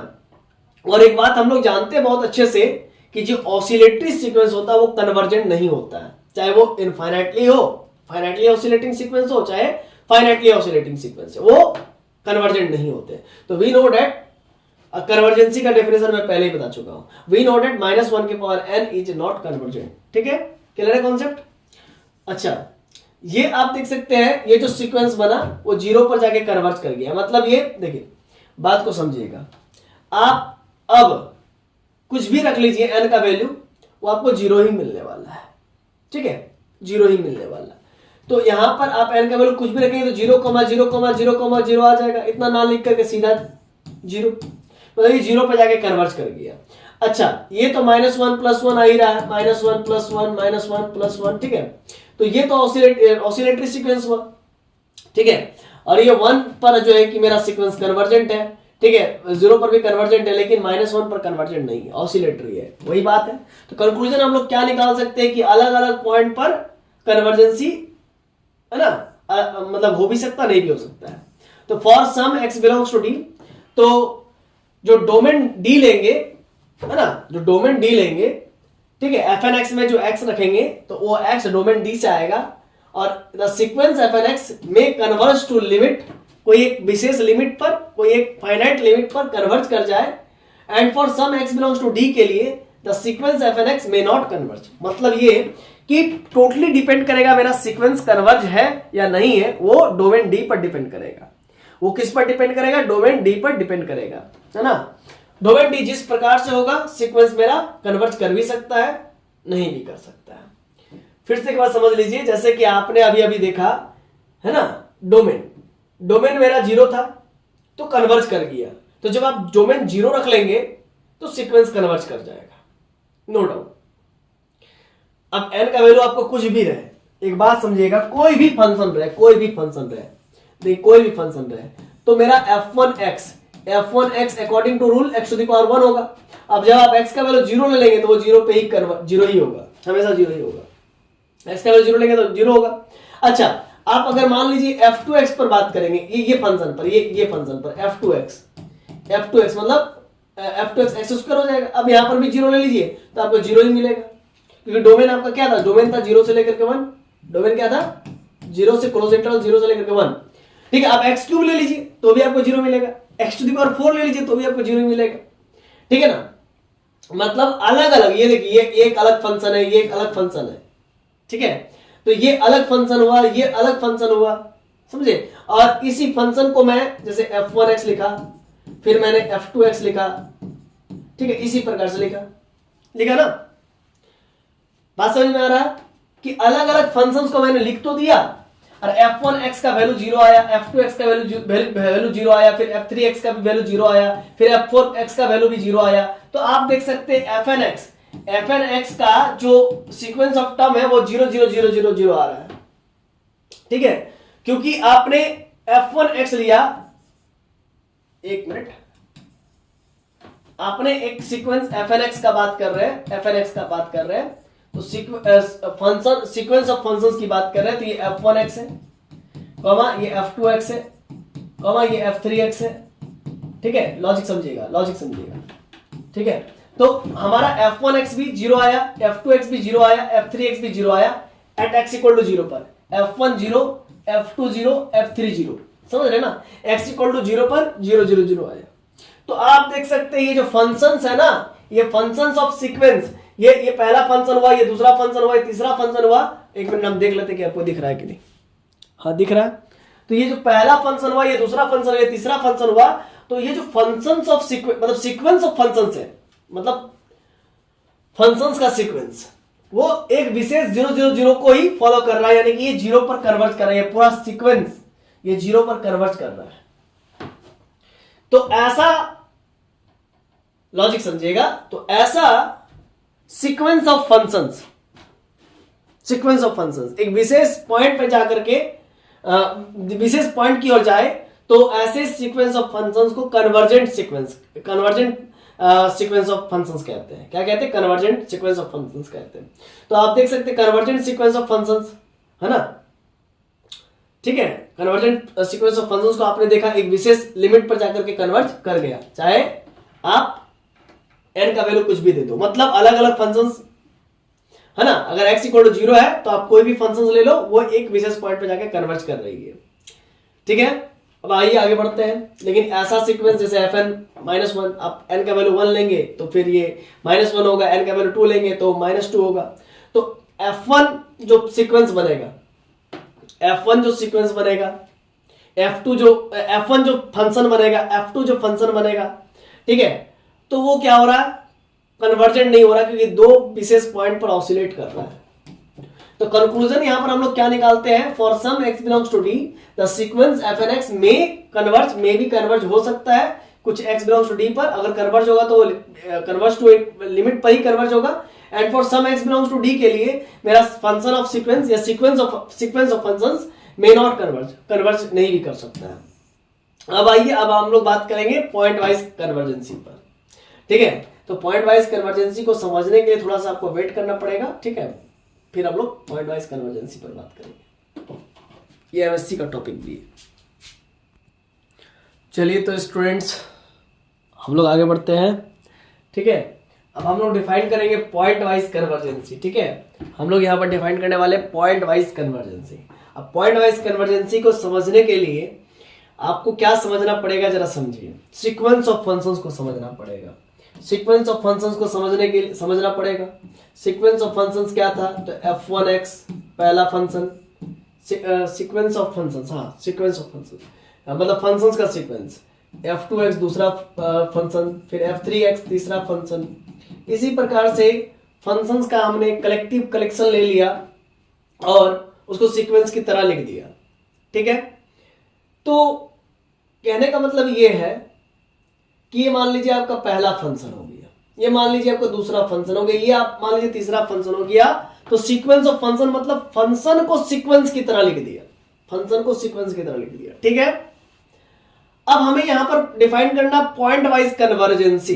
अब कन्वर्जेंस सीक्वेंस तो आपको मालूम है कि कन्वर्जेंट सीक्वेंस किसे कहते हैं। अगर नहीं जानते हैं तो पहले कन्वर्जेंसी के लिए आप लेक्चर 1 देख लीजिए कि किसी विशेष पॉइंट पर जाकर के पूरा सीक्वेंस का टर्म जाते हुए एक किसी विशेष पॉइंट की ओर एक विशेष पर्टिकुलर पॉइंट की तरफ अगर जाए सीक्वेंस के सारे terms, then the sequence is called convergency sequence, convergent sequence. और बहुत डिटेल में हम डील कर चुके हैं फर्स्ट लेक्चर में। तो इसी सीक्वेंस पॉइंट वाइज कन्वर्जेंसी को डिफाइन करने के लिए आपको सबसे पहले सीक्वेंस ऑफ फंक्शंस डिफाइन करने आना चाहिए। हमने सीक्वेंस ऑफ फंक्शंस डिफाइन कर दिया, ठीक है। अब कहता है कि भाई इसको देखिए, डेफिनेशन पढ़िए। Let D is a subset of R, D एक सबसेट है आर का, मैंने बताया डोमेन डी होगा, है ना, और वो रियल नंबर का सबसेट होगा, ठीक है। और एक मैपिंग होगा एफ एन एक्स डी से आर में, डी से आर में। तो n belongs to natural number की अलग अलग नेचुरल नंबर पर अलग अलग नेचुरल नंबर के लिए अलग अलग फंक्शंस मिलेगा। f1x पहला फंक्शन मिल गया, f2x दूसरा फंक्शन मिल गया। आप पहले x को डिफाइन मत कीजिए, आप पहले n को डिफाइन कीजिए। मतलब f1 देखिए, सबसे पहले d एक डोमेन होगा, d एक डोमेन होगा और वो d डोमेन रियल नंबर का सबसेट होगा। और प्रत्येक n के लिए आपको, प्रत्येक नेचुरल नंबर के लिए आपको एक नया सीक्वेंस, एक नया फंक्शंस मिले। तो f1x पहला फंक्शन मिल गया, f2x दूसरा फंक्शन मिल गया और f3x तीसरा फंक्शन मिल गया।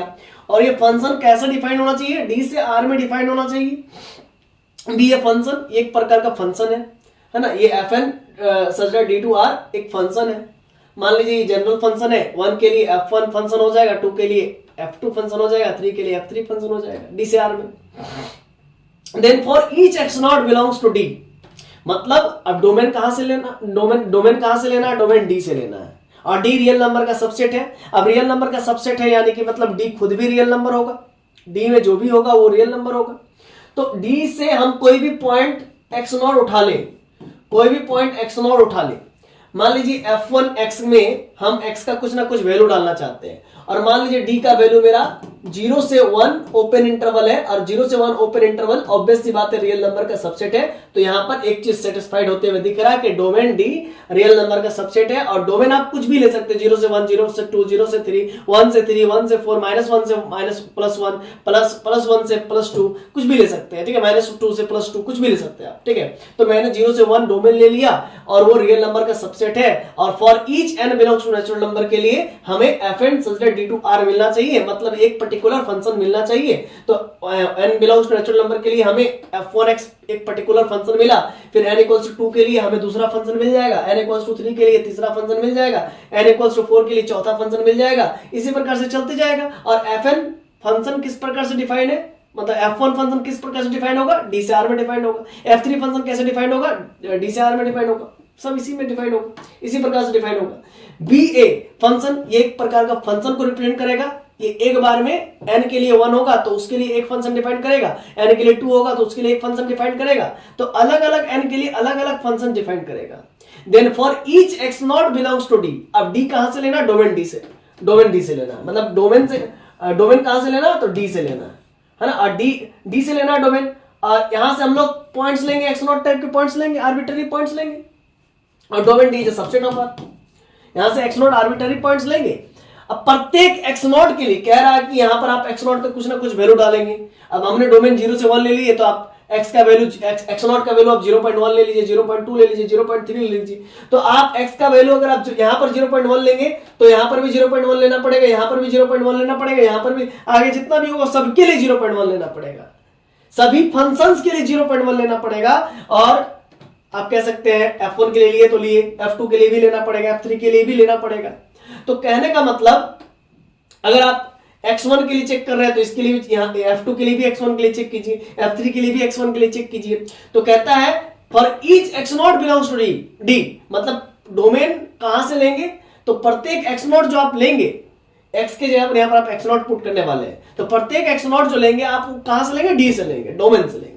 द सीक्वेंस fnx, तो प्रत्येक x नॉट जो आप ले रहे हैं डोमेन d से ले रहे हैं, और प्रत्येक x नॉट के कॉरस्पॉन्डिंग मेरा fnx सीक्वेंस यानी कि f1x सीक्वेंस, fnx सीक्वेंस बात की गई है। fnx सीक्वेंस कैसे बनता, तो मतलब कि एलिमेंट्स को कॉमा कॉमा के थ्रू लिखते तब बनता है, तो यहां पर फंक्शंस की मदद से सीक्वेंस बन रहा है, तो मतलब सीक्वेंस ऑफ फंक्शंस, मतलब प्रत्येक x नॉट के लिए सीक्वेंस ऑफ फंक्शन, प्रत्येक x नॉट के लिए सीक्वेंस ऑफ फंक्शंस मेरा gives to rise a sequence of real number। Obvious सी बात है, fnx हमारा रियल नंबर ही देगा, रियल नंबर का ही सीक्वेंस देगा। fnx जैसे f1x कुछ ना कुछ यहाँ पर वैल्यू कंटेंट होगा, f2x के लिए भी कुछ ना कुछ वैल्यू कंटेंट होगा, f3x के लिए भी कुछ ना कुछ वैल्यू कंटेंट होगा, तो इस प्रकार से होगा, है ना, मतलब प्रत्येक फंक्शंस का कुछ ना कुछ वैल्यू कंटेंट होगा। तो अब हम लोग f1x के लिए चेक किए, है ना, और x not x equals to x not, तो x not belongs to d, तो ये fnx क्या देगा, एक रियल सीक्वेंस देगा, रियल नंबर का सीक्वेंस देगा, सीक्वेंस ऑफ रियल नंबर देगा। तो fnx नॉट अगर डेट इज fnx नॉट मतलब प्रत्येक x नॉट के लिए which is obtained by evaluating each fnx at x equals to x not, तो आप प्रत्येक fnx नॉट कैसे इवैल्यूएट कर सकते हैं, तो आप fnx में x की जगह पर x नॉट पुट करके चेक कर सकते हैं। मान लीजिए x नॉट का वैल्यू 0.1 है, मान लीजिए x नॉट का वैल्यू 0.2 है, तो आप यहां पर x का वैल्यू 0.1 रख के देखिएगा, x का वैल्यू 0.1 रख करके देखिएगा, सबके लिए चेक कीजिएगा। जब चेक कीजिएगा तो 0.2 के लिए चेक कीजिएगा, तो सबके लिए चेक कीजिएगा। हाँ, अगर चेक किए, है ना, द सीक्वेंस, फिर चेक किए the sequence of function fnx is said to be point wise convergent on d, तो तब हम लोग क्या कहेंगे, आपने चेक किया और आपने पाया क्या, जो सीक्वेंस ऑफ फंक्शंस बन रहा है f1x, f2x, f3x, ये सारे के सारे, है ना, ये सारे, ये मतलब इस सारे को कलेक्टिव रूप से हम लोग क्या कह रहे हैं, sequence of functions, sequence of functions कहते हैं। तो इस पूरे कलेक्टिव रूप में इसको जब सीक्वेंस ऑफ फंक्शंस कहते हैं, तो इसी सीक्वेंस ऑफ फंक्शंस को हम लोग पॉइंट वाइज कन्वर्जेंट कहेंगे, इसी सीक्वेंस ऑफ फंक्शंस को हम लोग पॉइंट वाइज कन्वर्जेंट कहेंगे ऑन द डोमेन डी। कब कहेंगे, जब डोमेन डी से आप कोई भी x equal to x not ले लिए, कोई भी पॉइंट ले लिए, और उन सभी पॉइंट पर फंक्शन, कोई भी फंक्शन आप ले रहे हैं, सभी पॉइंट पर कोई भी फंक्शन अगर कन्वर्जेंट है, मतलब सभी फंक्शन जब कन्वर्जेंट है, कोई भी नहीं, सभी फंक्शन जब कन्वर्जेंट है, डोमेन डी के लिए अलग अलग फंक्शन कोई भी, जैसे कि x equal to x not point पर, मतलब x नॉट बराबर 0.1, तो 0.1 पर f1x, f2x, f3x, मतलब सारा फंक्शन जब क्या हो जाए, कन्वर्जेंट हो जाए, मतलब टोटली का टोटल फंक्शन जो है कि कन्वर्जेंट हो जाए, तब उस सीक्वेंस ऑफ फंक्शन fnx को, जैसे f1x, f2x, f3x, इन सभी फंक्शंस को जो हम लोग सीक्वेंस की तरह लिखे हैं, तो इसी को सीक्वेंस ऑफ फंक्शंस कह रहे हैं। तो प्रत्येक x equals to x not belongs to d से हम कोई भी नंबर उठाए और प्रत्येक नंबर के लिए सारा फंक्शन कन्वर्जेंट हो जाए, तब ऐसे सीक्वेंस ऑफ फंक्शंस को हम लोग क्या कहते हैं, पॉइंट वाइज कन्वर्जेंट सीक्वेंस कहते हैं, पॉइंट वाइज कन्वर्जेंट कहते हैं, या फिर सीक्वेंस ऑफ फंक्शंस कहते हैं। भाई point wise convergent on D sequence of functions कहते हैं, या फिर सिंपली पॉइंट वाइज कन्वर्जेंट कहते हैं। खत्म। If for each x not belongs to d, प्रत्येक नंबर जो x नॉट है d से आ रहा है, उसके क्रॉसपॉन्डिंग हमको fnx नॉट मिलेगा। ठीक है, मान लीजिए वो f1x नॉट होगा, f2x नॉट होगा, f3x नॉट होगा, ये सारा का सारा कन्वर्जेंट कर जाए एक विशेष पॉइंट पर, मतलब कि चल जाए, तो हम क्या कहेंगे, पॉइंट वाइज कन्वर्जेंट कहेंगे। खत्म। इज कन्वर्जेंट दैट इज, अगर x नॉट बराबर c है, मान लीजिए x नॉट कोई पॉइंट होगा जो कि c होगा, ठीक है, डोमेन डिफाइन होना चाहिए, 0 से 1 है ओपन इंटरवल या क्लोज इंटरवल, या 0 से 2 है, या तो 1 से -1 से +1 है, ऐसा को डिफाइन होना चाहिए। तो जब आपने चेक किया कि x not equal to c पर चेक किया, तो आपको LC कोई नंबर मिल गया, फिर आपने चेक किया x not equal to C1 पर, तो भी आपको क्या मिल गया, LC मिल गया। मतलब अलग अलग पॉइंट्स पर आपने चेक किया, है ना, मतलब ऐसा समझिएगा, जैसे मैंने x बराबर x नॉट पर चेक किया, x नॉट का वैल्यू मेरा 1.2 है मान लीजिए, तो मैंने f1 x नॉट, मतलब f1 लॉजिक समझिएगा, f1 1.2 पर लिमिट चेक किया n टेंड्स टू इंफिनिटी पर, तो हमको अगर मान लीजिए हमको क्या मिल रहा है, मान लीजिए हमको 0 मिल रहा है मान लीजिए, फिर हम चेक करेंगे limit n tends to infinity पर f2 1.2 पर चेक करेंगे, है ना, वही 1.2 अलग फंक्शंस के लिए चेक करेंगे, वो भी 0 दे दे। फिर इसी प्रकार से अलग अलग फंक्शंस को हम लोग सेम पॉइंट पर चेक करें और वो सभी सेम पॉइंट्स पर सभी को सभी जो है कि एक ही पॉइंट पर जाकर के मतलब कि एक ही पॉइंट की ओर चल जाए सभी फंक्शंस, तो हम कहेंगे सभी फंक्शन जो है ना, ये सारा फंक्शन जो है ना एक विशेष पॉइंट की ओर जा रहा है, तब इन सभी फंक्शंस के सीक्वेंस को कंबाइंड रूप से सीक्वेंस ऑफ फंक्शंस कहेंगे और इसी सीक्वेंस ऑफ फंक्शंस को कहेंगे कि ये जो है कि पॉइंट वाइज कन्वर्जेंट है, क्योंकि सारा फंक्शन एक विशेष पॉइंट की ओर जा रहा है। सो इफ LC एग्जिस्ट, अगर LC एग्जिस्ट कर जाए, लिमिट एग्जिस्ट कर जाए, लिमिट माफ कीजिएगा, लिमिट पॉइंट नहीं, लिमिट एग्जिस्ट कर जाए for every C belongs to D, मतलब प्रत्येक C आप जो ले रहे हैं, ये इनपुट ले रहे हैं, वो डोमेन D से ले रहे हैं, then we say that fnx sequence is point wise convergent on D, तो डोमेन D पे ही डिफाइन है तो डोमेन D पे ही कन्वर्जेंट होगा।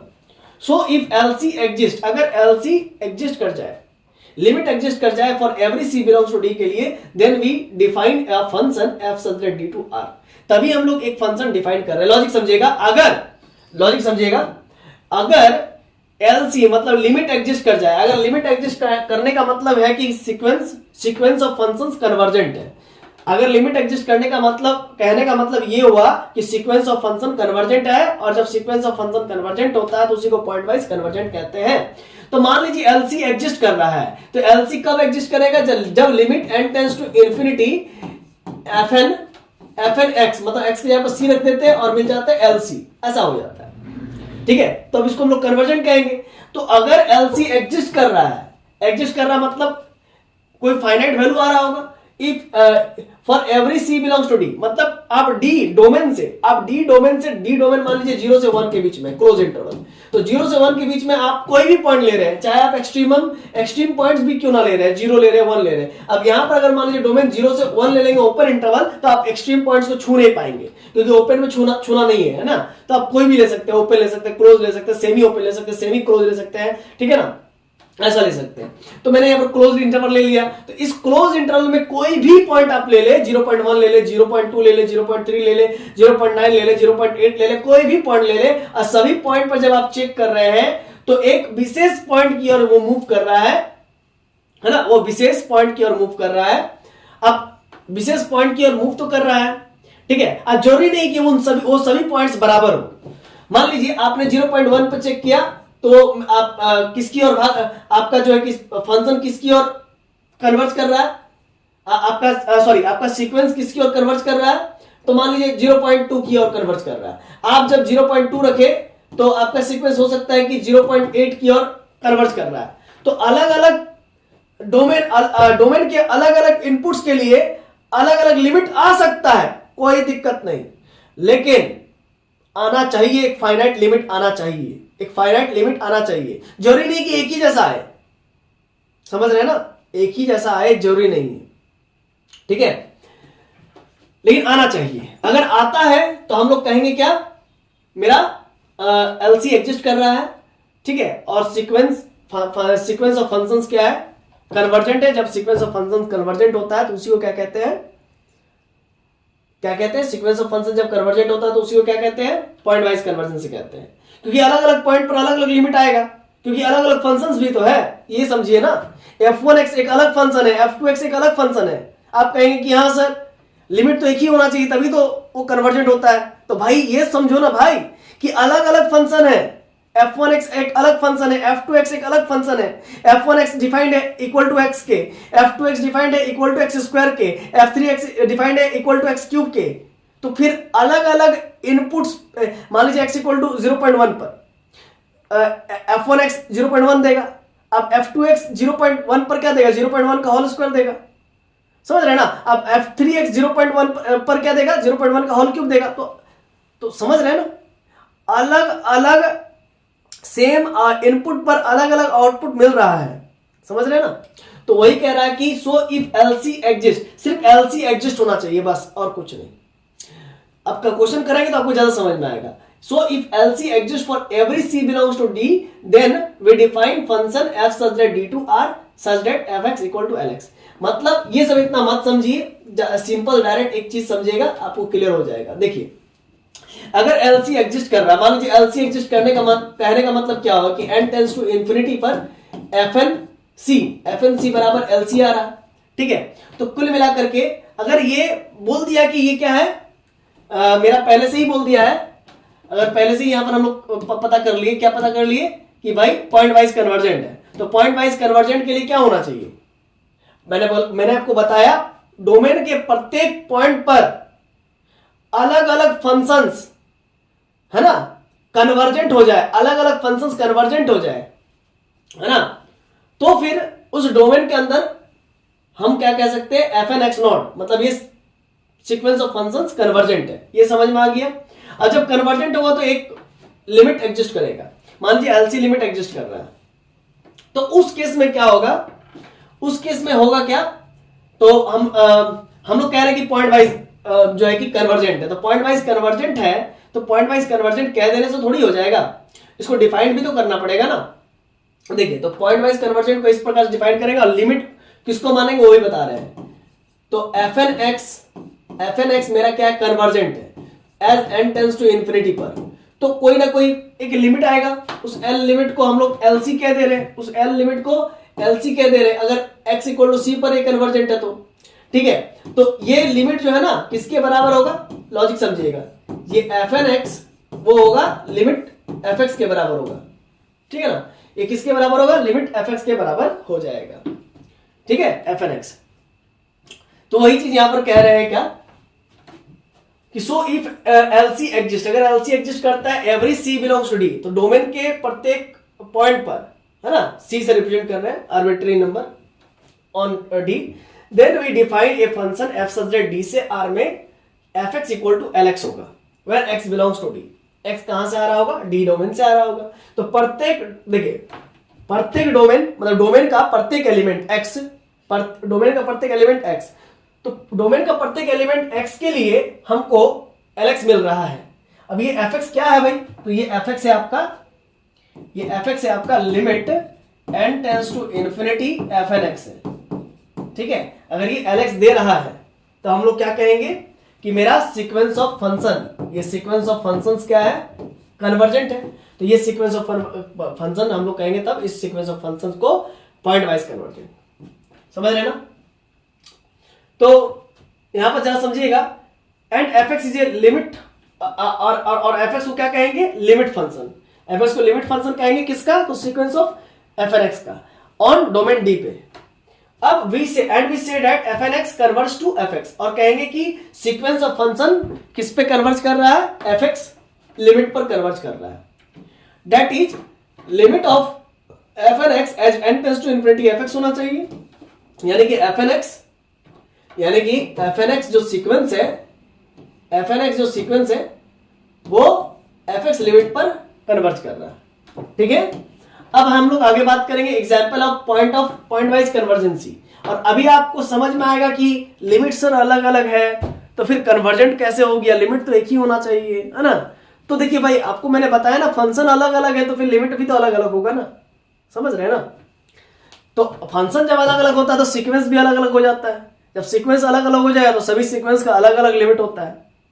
तो वही ना कह रहा है कि अलग अलग फंक्शन से बना हुआ सीक्वेंस अगर x equal to x not पर कन्वर्ज है तभी सीक्वेंस ऑफ फंक्शंस कन्वर्ज है, और जब सीक्वेंस ऑफ फंक्शंस कन्वर्ज है तो उसी को कहते हैं पॉइंट वाइज कन्वर्जेंट, समझ रहे ना।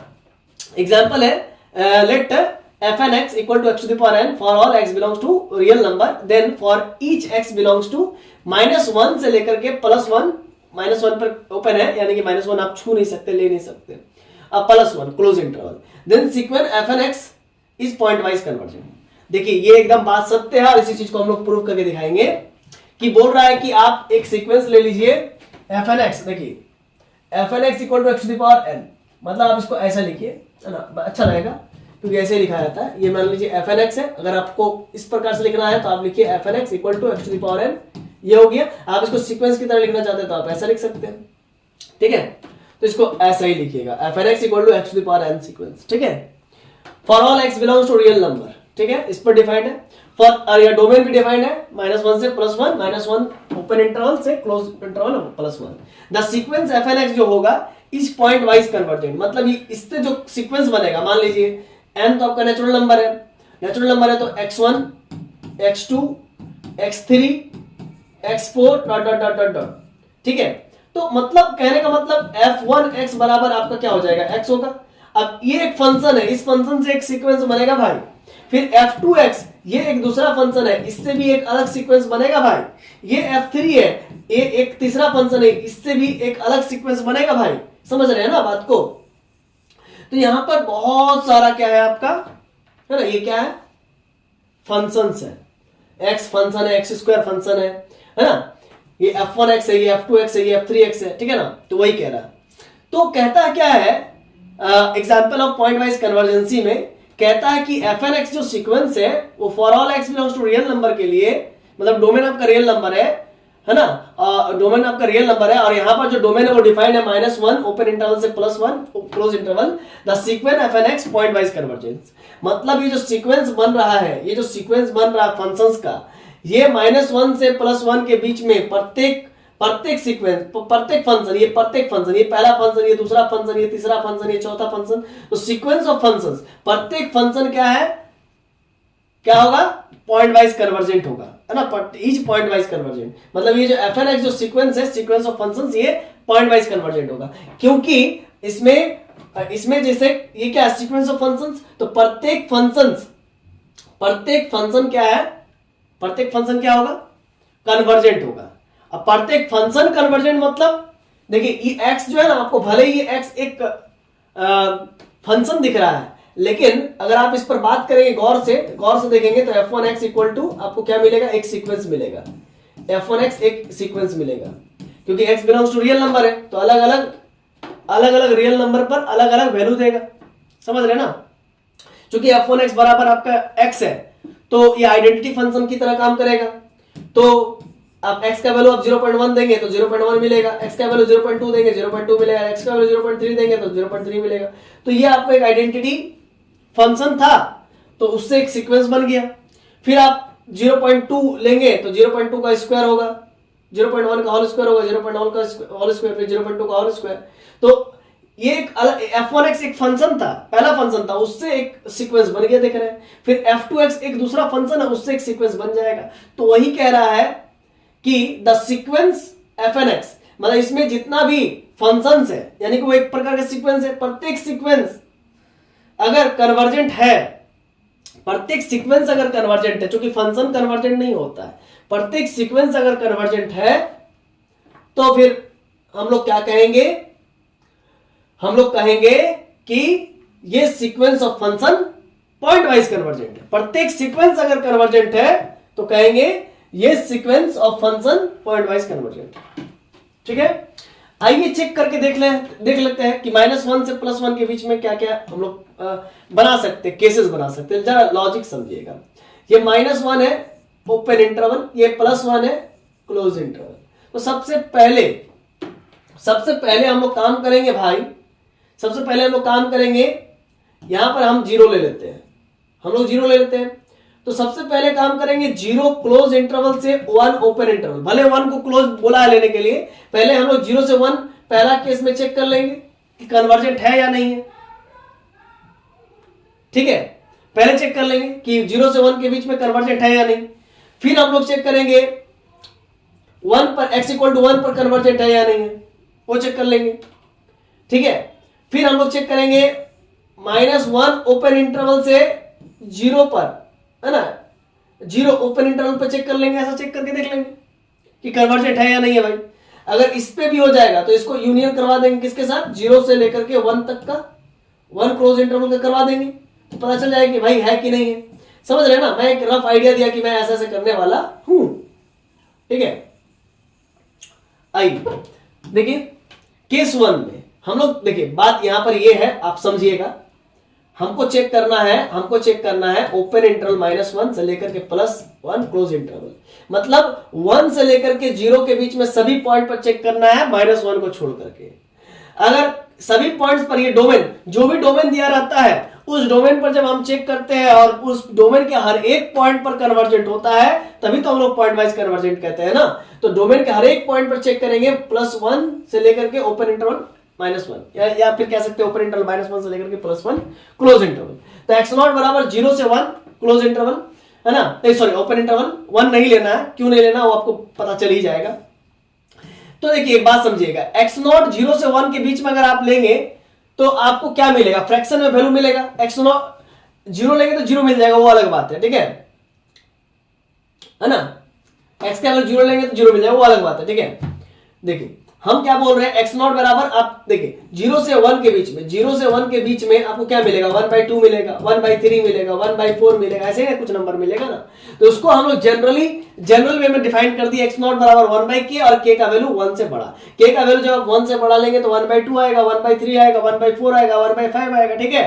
तो भाई देखिए जरा बात को समझिएगा, तो हमने n tends to infinity x0 का पावर, चूंकि एक्शन था ना आपका फंक्शन, तो एक्शन था, तो x बराबर x0 ले लिए, x बराबर x0 ले लिया और x0 का वैल्यू आपका 1/k, तो 1 का पावर भी n हो जाएगा, k का पावर भी n हो जाएगा, और n का वैल्यू आप कुछ भी रखिए, 1 के पावर इन्फिनिटी 1 ही होता है, इसलिए उस पर नहीं देंगे और k का पावर n दे देंगे, है ना। तो 1/k का पावर इन्फिनिटी ये किसको टेंड्स करेगा, 1/k का इन्फिनिटी क्या होता है, इन्फिनिटी होता है ना, क्योंकि k एक लार्ज नंबर है, 1 से बड़ा है, 1 से बड़ा मान लीजिए 2 के पावर इन्फिनिटी होता है, तो क्या होता है उसका इन्फिनिटी ही ना होता है इक्वल। अच्छा 3 के पावर 3 रहता है, तो k का वैल्यू 1 से बड़ा, तो 3 का पावर इन्फिनिटी मतलब इन्फिनिटी ही ना होता है, तो कुल मिला के नीचे इन्फिनिटी हो गया, और 1/इन्फिनिटी क्या होता है, 0 होता है, तो वो 0 को टेंड्स करेगा, कहने का मतलब, तो इक्वल टू 0 हो गया, बात समझ रहे ना। तो ये बात है, मतलब कहना ये चाह रहा है कि आप यहां पर जरा समझिएगा, ये आपका क्या है, ये आपका -1 है, ओपन इंटरवल क्लोज इंटरवल आपका +1, तो हमने लिया 0 यहां पर क्लोज इंटरवल करके 0 ले लिया, तो 0 से हमने 0 से ले लिया ओपन इंटरवल 1, 0 से ओपन इंटरवल 1 पर चेक कर लिए, ठीक है चेक कर लिए। अब हम लोग चेक करेंगे -1, लॉजिक समझिएगा, क्योंकि -1 तो ओपन ही है, तो -1 तो लेना नहीं है, अब 0 पर चेक कर चुके थे इसलिए 0 को अब लेंगे नहीं, तो -1 से लेकर के ओपन इंटरवल 0 पर लेंगे, -1 से लेकर के 0 पर ओपन इंटरवल चेक कर लेंगे, ठीक है। अगर ये भी ट्रू निकल गया तो फिर बचेगा सिर्फ x = 1 पर चेक करना, ठीक है ना। तो इसीलिए अब हम लोग बात करेंगे -1 से लेकर के ओपन इंटरवल -1 से लेकर के 0। तो अब देखिए जरा समझिएगा, 0 नहीं लेना, तो 0 के इस तरफ सभी टर्म्स जितने भी होते हैं वो नेगेटिव होते हैं, ठीक है नेगेटिव होते हैं। जैसे यहाँ पर 0 से इस तरफ क्या मिलेगा आपको, 0 से इस तरफ मिलेगा -1/2, ठीक है, -1/3, इसी प्रकार का टर्म मिलेगा ना, इसी प्रकार के टर्म मिलेंगे ना, है ना। 0 के इस तरफ माइनस वाला टर्म मिलेगा, क्या मिलेगा, -1/2 मिलेगा, -1/3 मिलेगा, इसी प्रकार से मिलेगा। तो 1/k टाइप का अब भी मिल रहा है, लॉजिक समझिएगा, 1/k टाइप का अब भी मिल रहा है, सिर्फ नेगेटिव लग जा रहा है ना, सिर्फ नेगेटिव लग जा रहा है, और k का मान ग्रेटर देन 1, k का मान क्या है, ग्रेटर देन 1, तो मतलब -1/2 टाइप का एलिमेंट मिलेगा, -1/3 टाइप का एलिमेंट मिलेगा, क्योंकि 0 से -1 से 0 के बीच का बात है, -1/4 टाइप का एलिमेंट मिलेगा, इस प्रकार से मिलेगा। आई होप आपको बातें समझ में आ रही होगी। अब हम लोग क्या करेंगे, x0 का पावर n, मतलब सर, मतलब ये कि fn x बराबर x to the power n था ना, तो x की जगह पर हम लोग x0 पुट कर रहे हैं, केस 2 में x0 की जगह पर x की जगह पर x0 पुट कर रहे हैं, तो x0 का पावर n हो जाएगा, तो ये आपका हो जाएगा माइनस, देखिए x0 क्या है आपका 1/-k, तो 1/-k कहने का मतलब ये हुआ कि x0 1/-k का पावर n हो जाएगा, तो 1 के पावर n और -k के पावर n, ऐसा कुछ होगा, -k के पावर n। अब जरा समझिएगा, k n tends to infinity, k का मान आपका क्या था, k का मान ग्रेटर देन 1 था, तो यहां पर हम k का मान 2 रख देते हैं, तो 2 के पावर इन्फिनिटी क्या होता है, तो 2 के पावर इन्फिनिटी होता है, तो ये टेंड्स करेगा फिर से 0 की ओर, तो 0 की ओर टेंड्स कर गया, मतलब भी एक फाइनाइट लिमिट की ओर टेंड्स कर गया भाई। मतलब देखिए केस 1 लॉजिक समझिएगा, अब यहां पर लॉजिक समझना है आपको। देखिए ये हमको चेक करना था -1 ओपन इंटरवल से क्लोज इंटरवल +1, तो सबसे पहले 0 लिए और इस पे क्लोज कर दिए, हम लोग चेक किए 0 से लेकर के ओपन इंटरवल 0 आपका क्लोज है, तो 0 से लेकर के ओपन इंटरवल 1 पर चेक किए, तो ये हमें 0 लिमिट दिया। फिर हम चेक किए ओपन इंटरवल 1 से लेकर के ओपन इंटरवल 0 पर, क्योंकि 0 पहले भी चेक कर चुके हैं, चेक किया तो भी हमें 0 मिला, इस पे भी 0 मिला। अब बचा है सिर्फ x इक्वल टू 1 पे चेक करना। अगर x इक्वल टू 1 पर चेक करते देखिए क्या मिलता है, ठीक है ना, x इक्वल टू 1 पर चेक करते तो क्या मिलता है, x नॉट इक्वल टू 1 ले लेते, चलिए, है ना, x नॉट ही ना लेंगे, तो x नॉट इक्वल टू 1 ले लेते केस 3 में, तो आपको 1 के पावर n और n का वैल्यू कुछ भी रख दीजिए, इन्फिनिटी रख दीजिए, क्या दिक्कत है, 1 ही मिलेगा। तो कुल मिला के the given sequence fnx equal to x to the power जो n आ रहा है, आपने क्या देखा, आपने देखा जो डोमेन दिया हुआ है, जो डोमेन दिया हुआ है हमारा, जो डोमेन दिया हुआ है -1 से लेकर के +1, तो -1 से लेकर के +1, लॉजिक समझिएगा, अब यहीं पर समझना आपको, ये आपका ओपन इंटरवल -1, ये क्लोज इंटरवल +1। तो सबसे पहले हमने क्या किया, हमने क्या की, ये 0 ले लिया, 0 मतलब क्लोज इंटरवल 0 से लेकर के ओपन इंटरवल 1 पर ले लिया, चेक कर लिया, तो ये 0 दे दिया। फिर हमने ओपन इंटरवल -1 से लेकर के ओपन इंटरवल 0 पर ले लिया, क्योंकि पहले क्लोज ले चुके थे, इस पे भी 0 दे दिया। फिर हमने चेक किया x इक्वल टू 1 पर चेक किया तो हमें 1 मिल गया, है ना, x इक्वल टू 1 पर चेक किया तो 1 मिल गया, 1 लिमिट मिल गया। तो हर केस में आप देख सकते हैं लिमिट एग्जिस्ट कर रहा है। जब ऐसा सिचुएशन आए कि x belongs to domain D है, x belongs to domain D है और x equal to x not, मतलब x का वैल्यू आप कोई भी पॉइंट ले रहे हैं, x equal to x not ले रहे हैं, कोई भी पॉइंट ले रहे हैं, कहां से ले रहे हैं, D से ले रहे हैं, और उसके बावजूद भी मेरा सीक्वेंस एक फाइनाइट लिमिट की ओर कन्वर्ज कर जाए। अब अलग अलग हो सकता है, उससे क्या मतलब है, फाइनाइट लिमिट की ओर कन्वर्ज कर तो रहा है ना, इस पे भी 0 आया, इस पे भी 0 आया, यहां पर भी 1 आया, तो लिमिट एग्जिस्ट कर जाए। तो डेफिनेशन तो यही कह रहा था कि लिमिट एग्जिस्ट कर जाए, ठीक है ना, लिमिट एग्जिस्ट करना चाहिए, ठीक है। तो लिमिट एग्जिस्ट कर गया, यहां पर भी लिमिट एग्जिस्ट कर गया, ठीक है ना, और यहां पर भी कर गया। तो इसीलिए द गिवन सीक्वेंस मतलब सीक्वेंस ऑफ फंक्शन क्या है, मेरा पॉइंट वाइज कन्वर्जेंट है ऑन -1 ओपन इंटरवल से close interval +1 and the limit is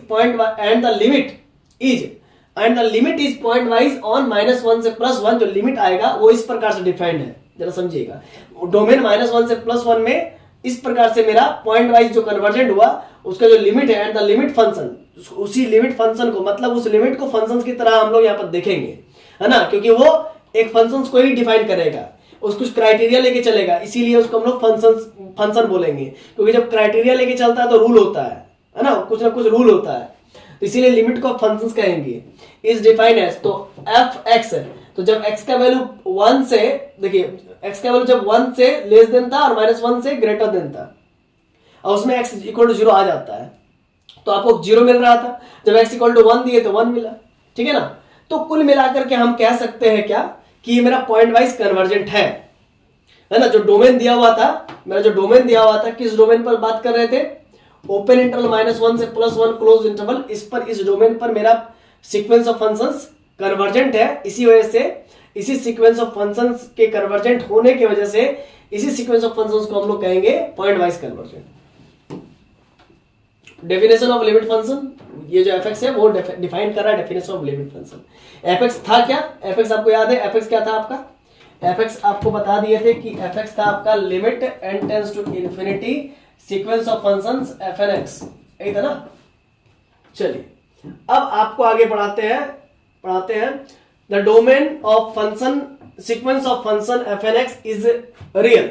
मान लीजिए जो इस सीक्वेंस ऑफ फंक्शंस का डोमेन आपका रियल है, but the domain of point wise convergency -1 से +1। मतलब एक बात समझिएगा, अगर हम कह दे कि इस सीक्वेंस ऑफ फंक्शंस का डोमेन है ना, जो D है ना, वो इक्वल टू R ले लीजिए, तो आपको पता चलेगा कि -1 पर तो सीक्वेंस कन्वर्जेंट नहीं है, क्योंकि fnx इक्वल्स टू आपका क्या है, x to the power n है। अगर आप fnx x अगर आप domain equal to real number ले रहे, रियल नंबर में आप -1 भी ले सकते हो, तो x इक्वल टू -1 लेंगे तो -1 के पावर n लीजिएगा, तो आप n इक्वल टू इवन रखिएगा तो +1 आएगा, n इक्वल टू ऑड रखिएगा तो -1 आएगा, तो फिर अलग अलग वैल्यू आ जा रहा है ना, आप समझ रहे हैं ना।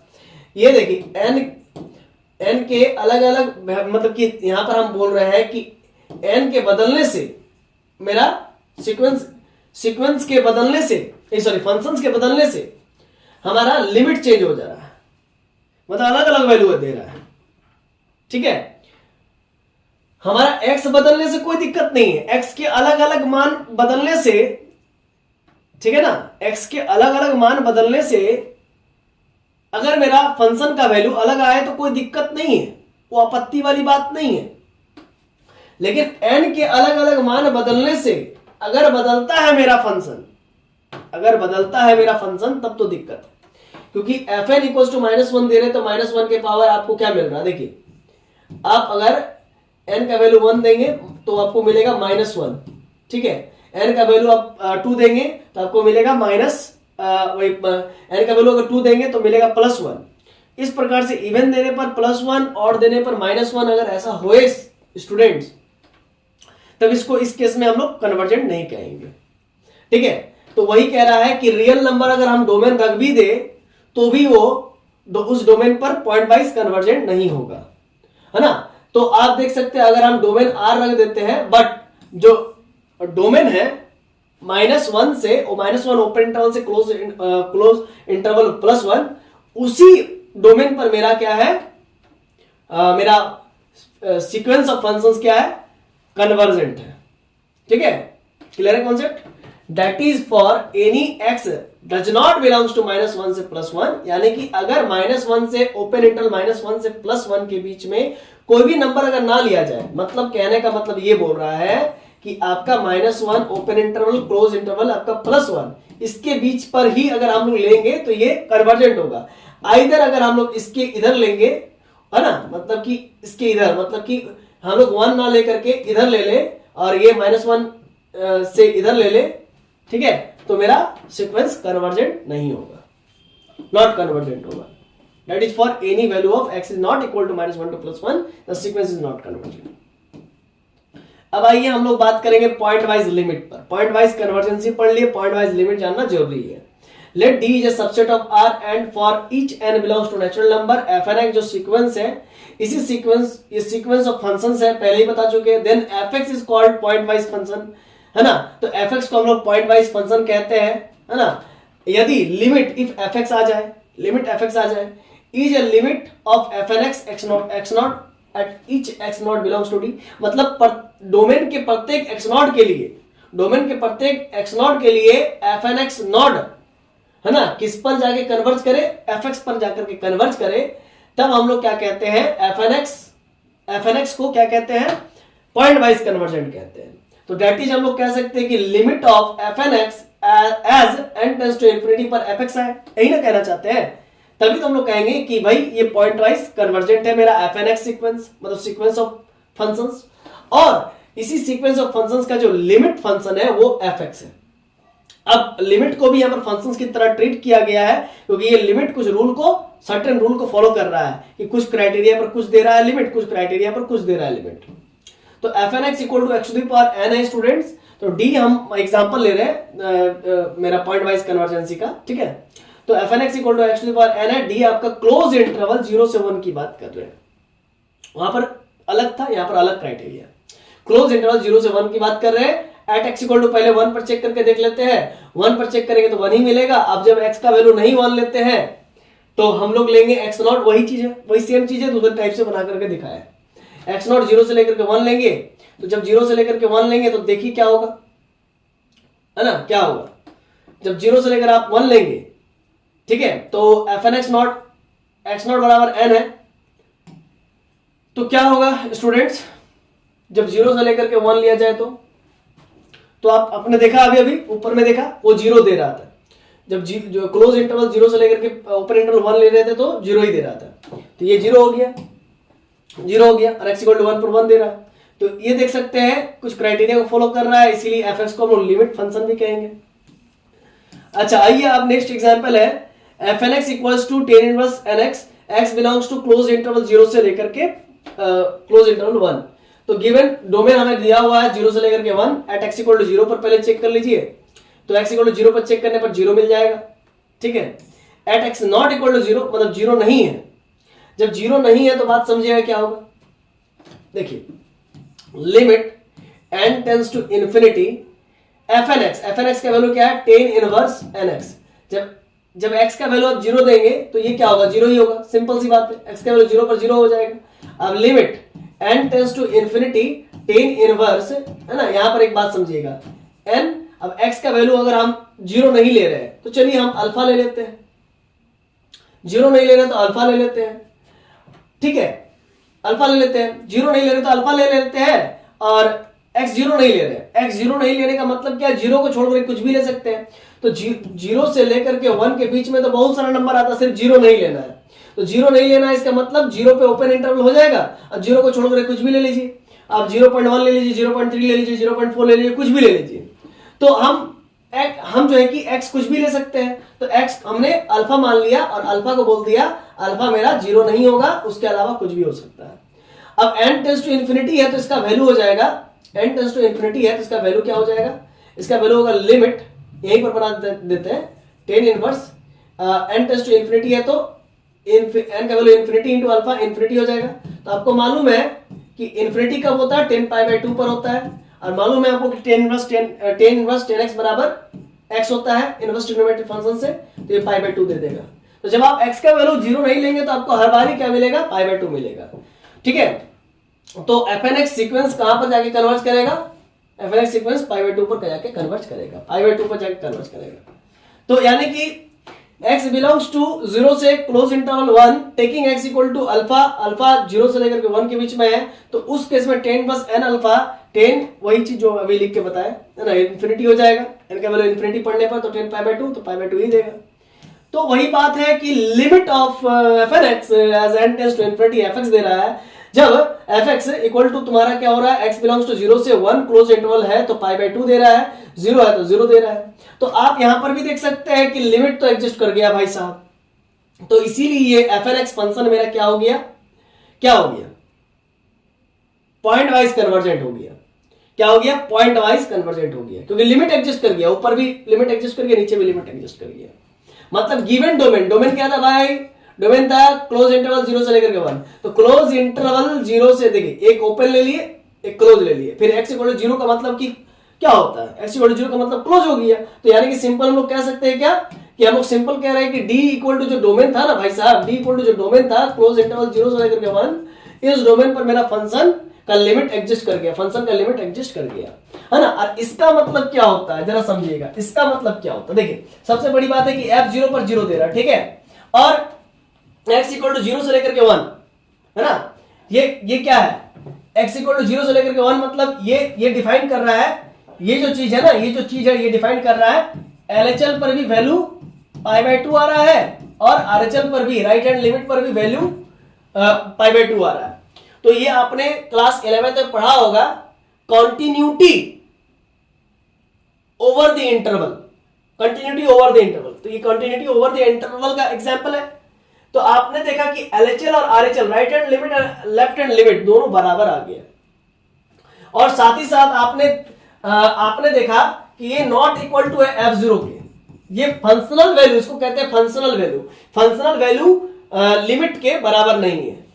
ये लिमिट है ना, LHL लिमिट और RHL लिमिट के बराबर नहीं है। तो चूंकि लिमिट तो आ गया है, लिमिट एग्जिस्ट कर रहा है, जब लिमिट एग्जिस्ट कर जाए तो कहते हैं भाई ये तो पॉइंट वाइज कन्वर्जेंट तो हो गया, हर एक पॉइंट पर कन्वर्जेंट हो गया, अलग अलग पॉइंट पर एक फाइनाइट लिमिट आ रहा है इसीलिए कन्वर्जेंट हो गया। लेकिन ये लिमिट सेम नहीं है, ये लिमिट सेम नहीं है, इसीलिए इसको कहते हैं नॉट यूनिफॉर्मली कन्वर्जेंट। अगर ये लिमिट सेम रहता तो कहते हैं यूनिफॉर्मली कन्वर्जेंट, ठीक है। The given function is not uniformly convergent due to its point wise limit is not continuous. ये आपका पॉइंट वाइज लिमिट है π/2 और 0। तो पॉइंट वाइज लिमिट अगर आपका कंटिन्यूअस हो जाता, ये कब कंटिन्यूअस होता है, जब LHL RHL तो बराबर है और वो गिवन फंक्शनल वैल्यू भी अगर π/2 आ जाता, तो कहते हैं कि पॉइंट वाइज लिमिट कंटिन्यूअस हो गया, तो कहते हैं कि ये सीक्वेंस ऑफ फंक्शन fnx वो यूनिफॉर्मली कन्वर्जेंट हो गया। लेकिन यहाँ पर यूनिफॉर्मली ये कन्वर्जेंट नहीं होगा, due to its point wise limit is not continuous on the given domain x belongs to 0 से लेकर के 1 पर ये पॉइंट वाइज लिमिट कंटिन्यूअस नहीं है। Here LHL equal to RHL but f0 equal to 0 आ रहा है, यानी कि not equal to f0, so the point wise limit is not continuous। यहाँ पर point wise limit continuous नहीं है, इसी वजह से ये sequence of functions आपका ये नहीं है, यूनिफॉर्म कंटिन्यूअस, यूनिफॉर्म कन्वर्जेंट नहीं है। क्या नहीं है, यूनिफॉर्म कन्वर्जेंट नहीं है, यूनिफॉर्मली कन्वर्जेंट नहीं है। Note, if any function is uniformly convergent, एक बात समझिएगा, कोई फंक्शन अगर यूनिफॉर्मली कन्वर्जेंट है तो ये एकदम श्योर है कि उसका LHL equal to RHL equal to functional value बराबर होगा, यानी कि पॉइंट वाइज लिमिट उसका क्या होगा, कंटिन्यूअस होगा। कि कोई फंक्शन यूनिफॉर्मली कन्वर्जेंट है then it must to be its point wise limit is continuous. अगर कोई फंक्शन कोई फंक्शन यूनिफॉर्मली कन्वर्जेंट है तो पॉइंट वाइज लिमिट कंटिन्यूअस होगा। क्लियर है? लेकिन यदि कोई फंक्शन पॉइंट वाइज या आप कह सकते हैं कि यदि पॉइंट वाइज लिमिट ही कंटिन्यूअस नहीं है, नॉट कंटिन्यूअस है, देन फंक्शन आपका यूनिफॉर्मली कन्वर्जेंट नहीं होगा। कंफर्म है। अगर पॉइंट वाइज लिमिट ही कंटिन्यूअस नहीं है, यानी कि बराबर नहीं है, एलएचएल इक्वल टू आरएचएल नहीं बराबर है, या फिर एलएचएल बराबर हो गया, फंक्शनल वैल्यू बराबर नहीं हुआ, तो उस केस में पॉइंट वाइज लिमिट कंटिन्यूअस नहीं होगा। और जब पॉइंट वाइज लिमिट कंटिन्यूअस नहीं होगा तो फिर फंक्शन जो है कि sequence of functions not uniformly convergent होगा। अब पॉइंट वाइज कन्वर्जेंसी बात करेंगे। पॉइंट वाइज कन्वर्जेंसी अभी आपको मैंने बता भी रखा है, उससे पहले भी बात किया था। ठीक है, गिवन पॉइंट पर एक लिमिट एग्जिस्ट करना चाहिए, वही तो पॉइंट वाइज कन्वर्जेंट है। ये अनदर डेफिनेशन है, दूसरा डेफिनेशन है। थक गया भाई पढ़ाते पढ़ाते, अभी और भी कुछ टॉपिक है बहुत सारा ना।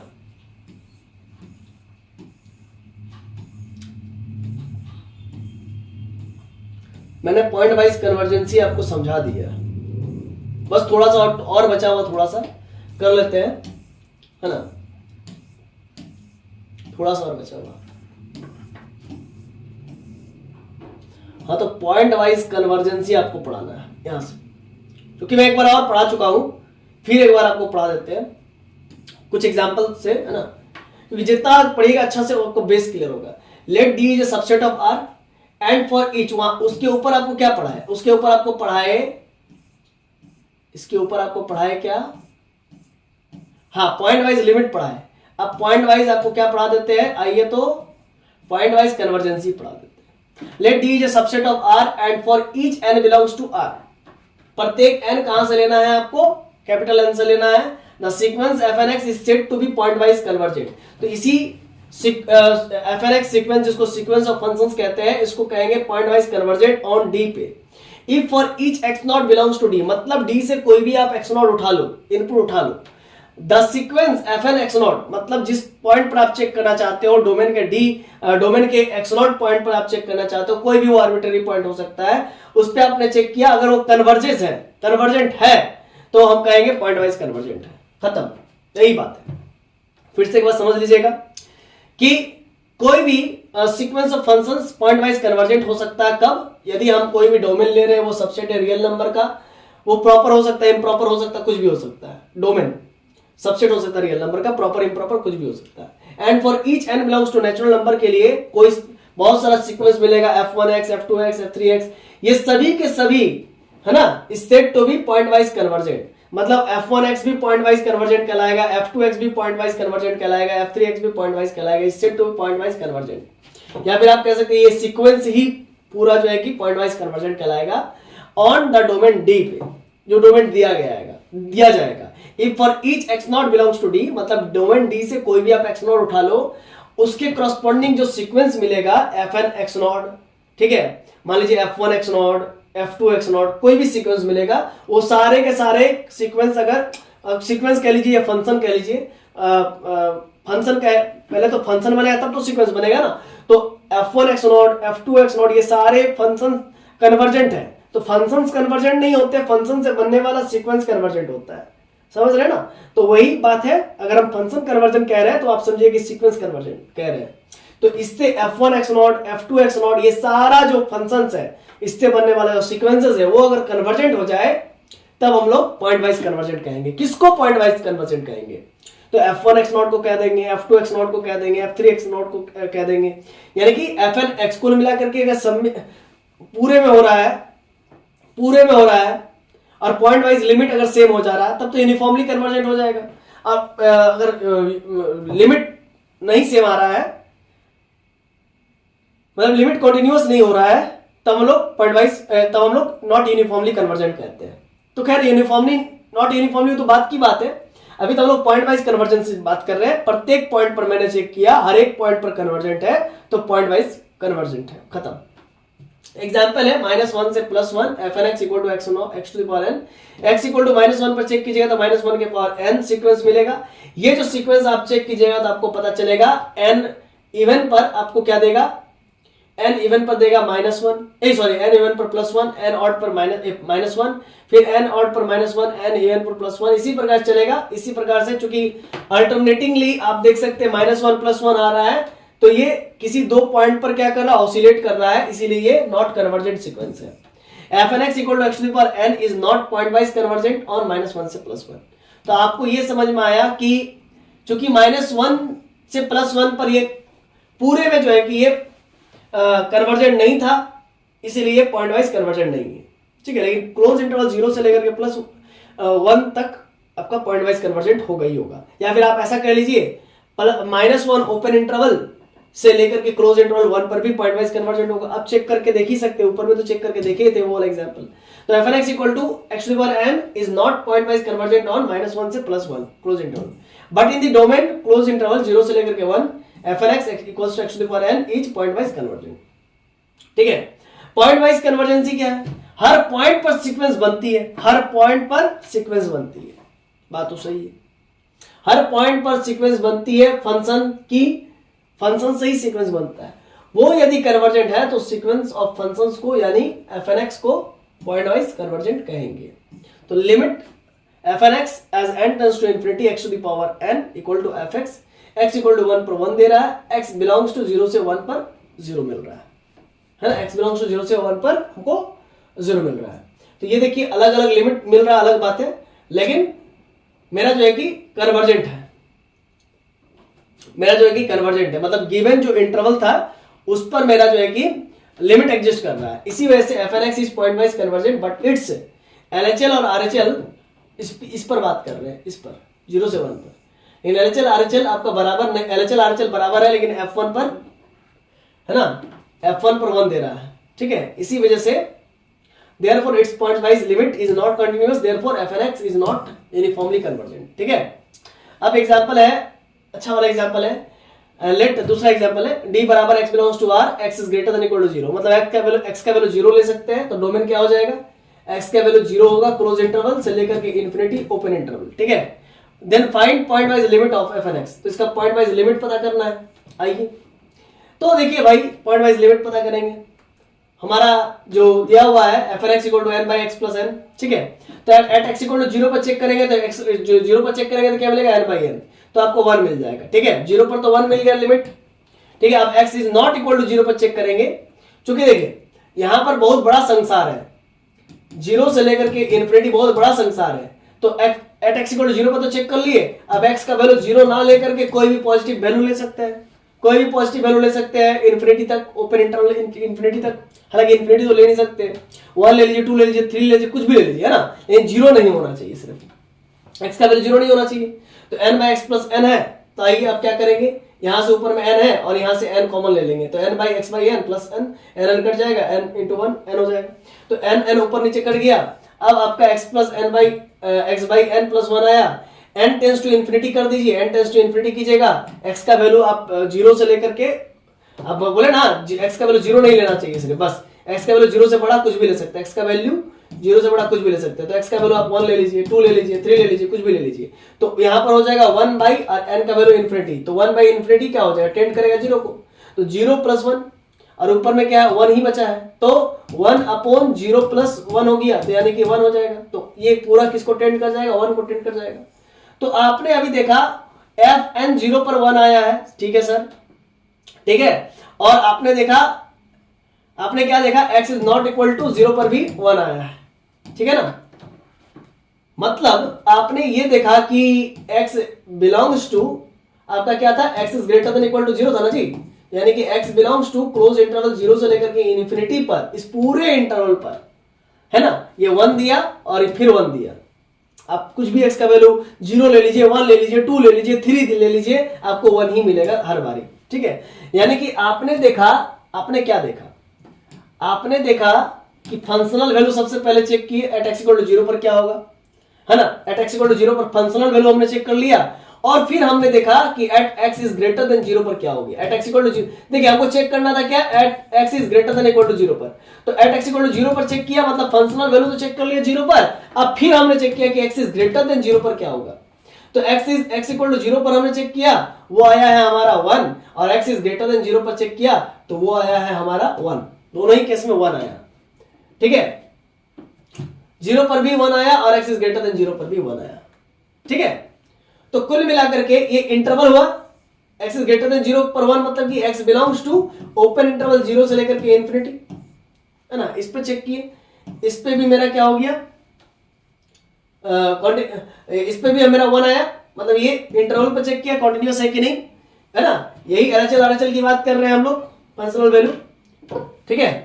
तो आपने क्या देखा, आपने देखा फंक्शनल वैल्यू चेक किए तो भाई क्या आया, एट एक्स इक्वल टू 0 पर 1 आया, और at is x is not equal to 0, x का वैल्यू जब 0 नहीं है इसका मतलब क्या है, यानी कि एक्स टेंड्स करेगा 0 माइनस को या फिर एक्स टेंड्स करेगा 0 प्लस को।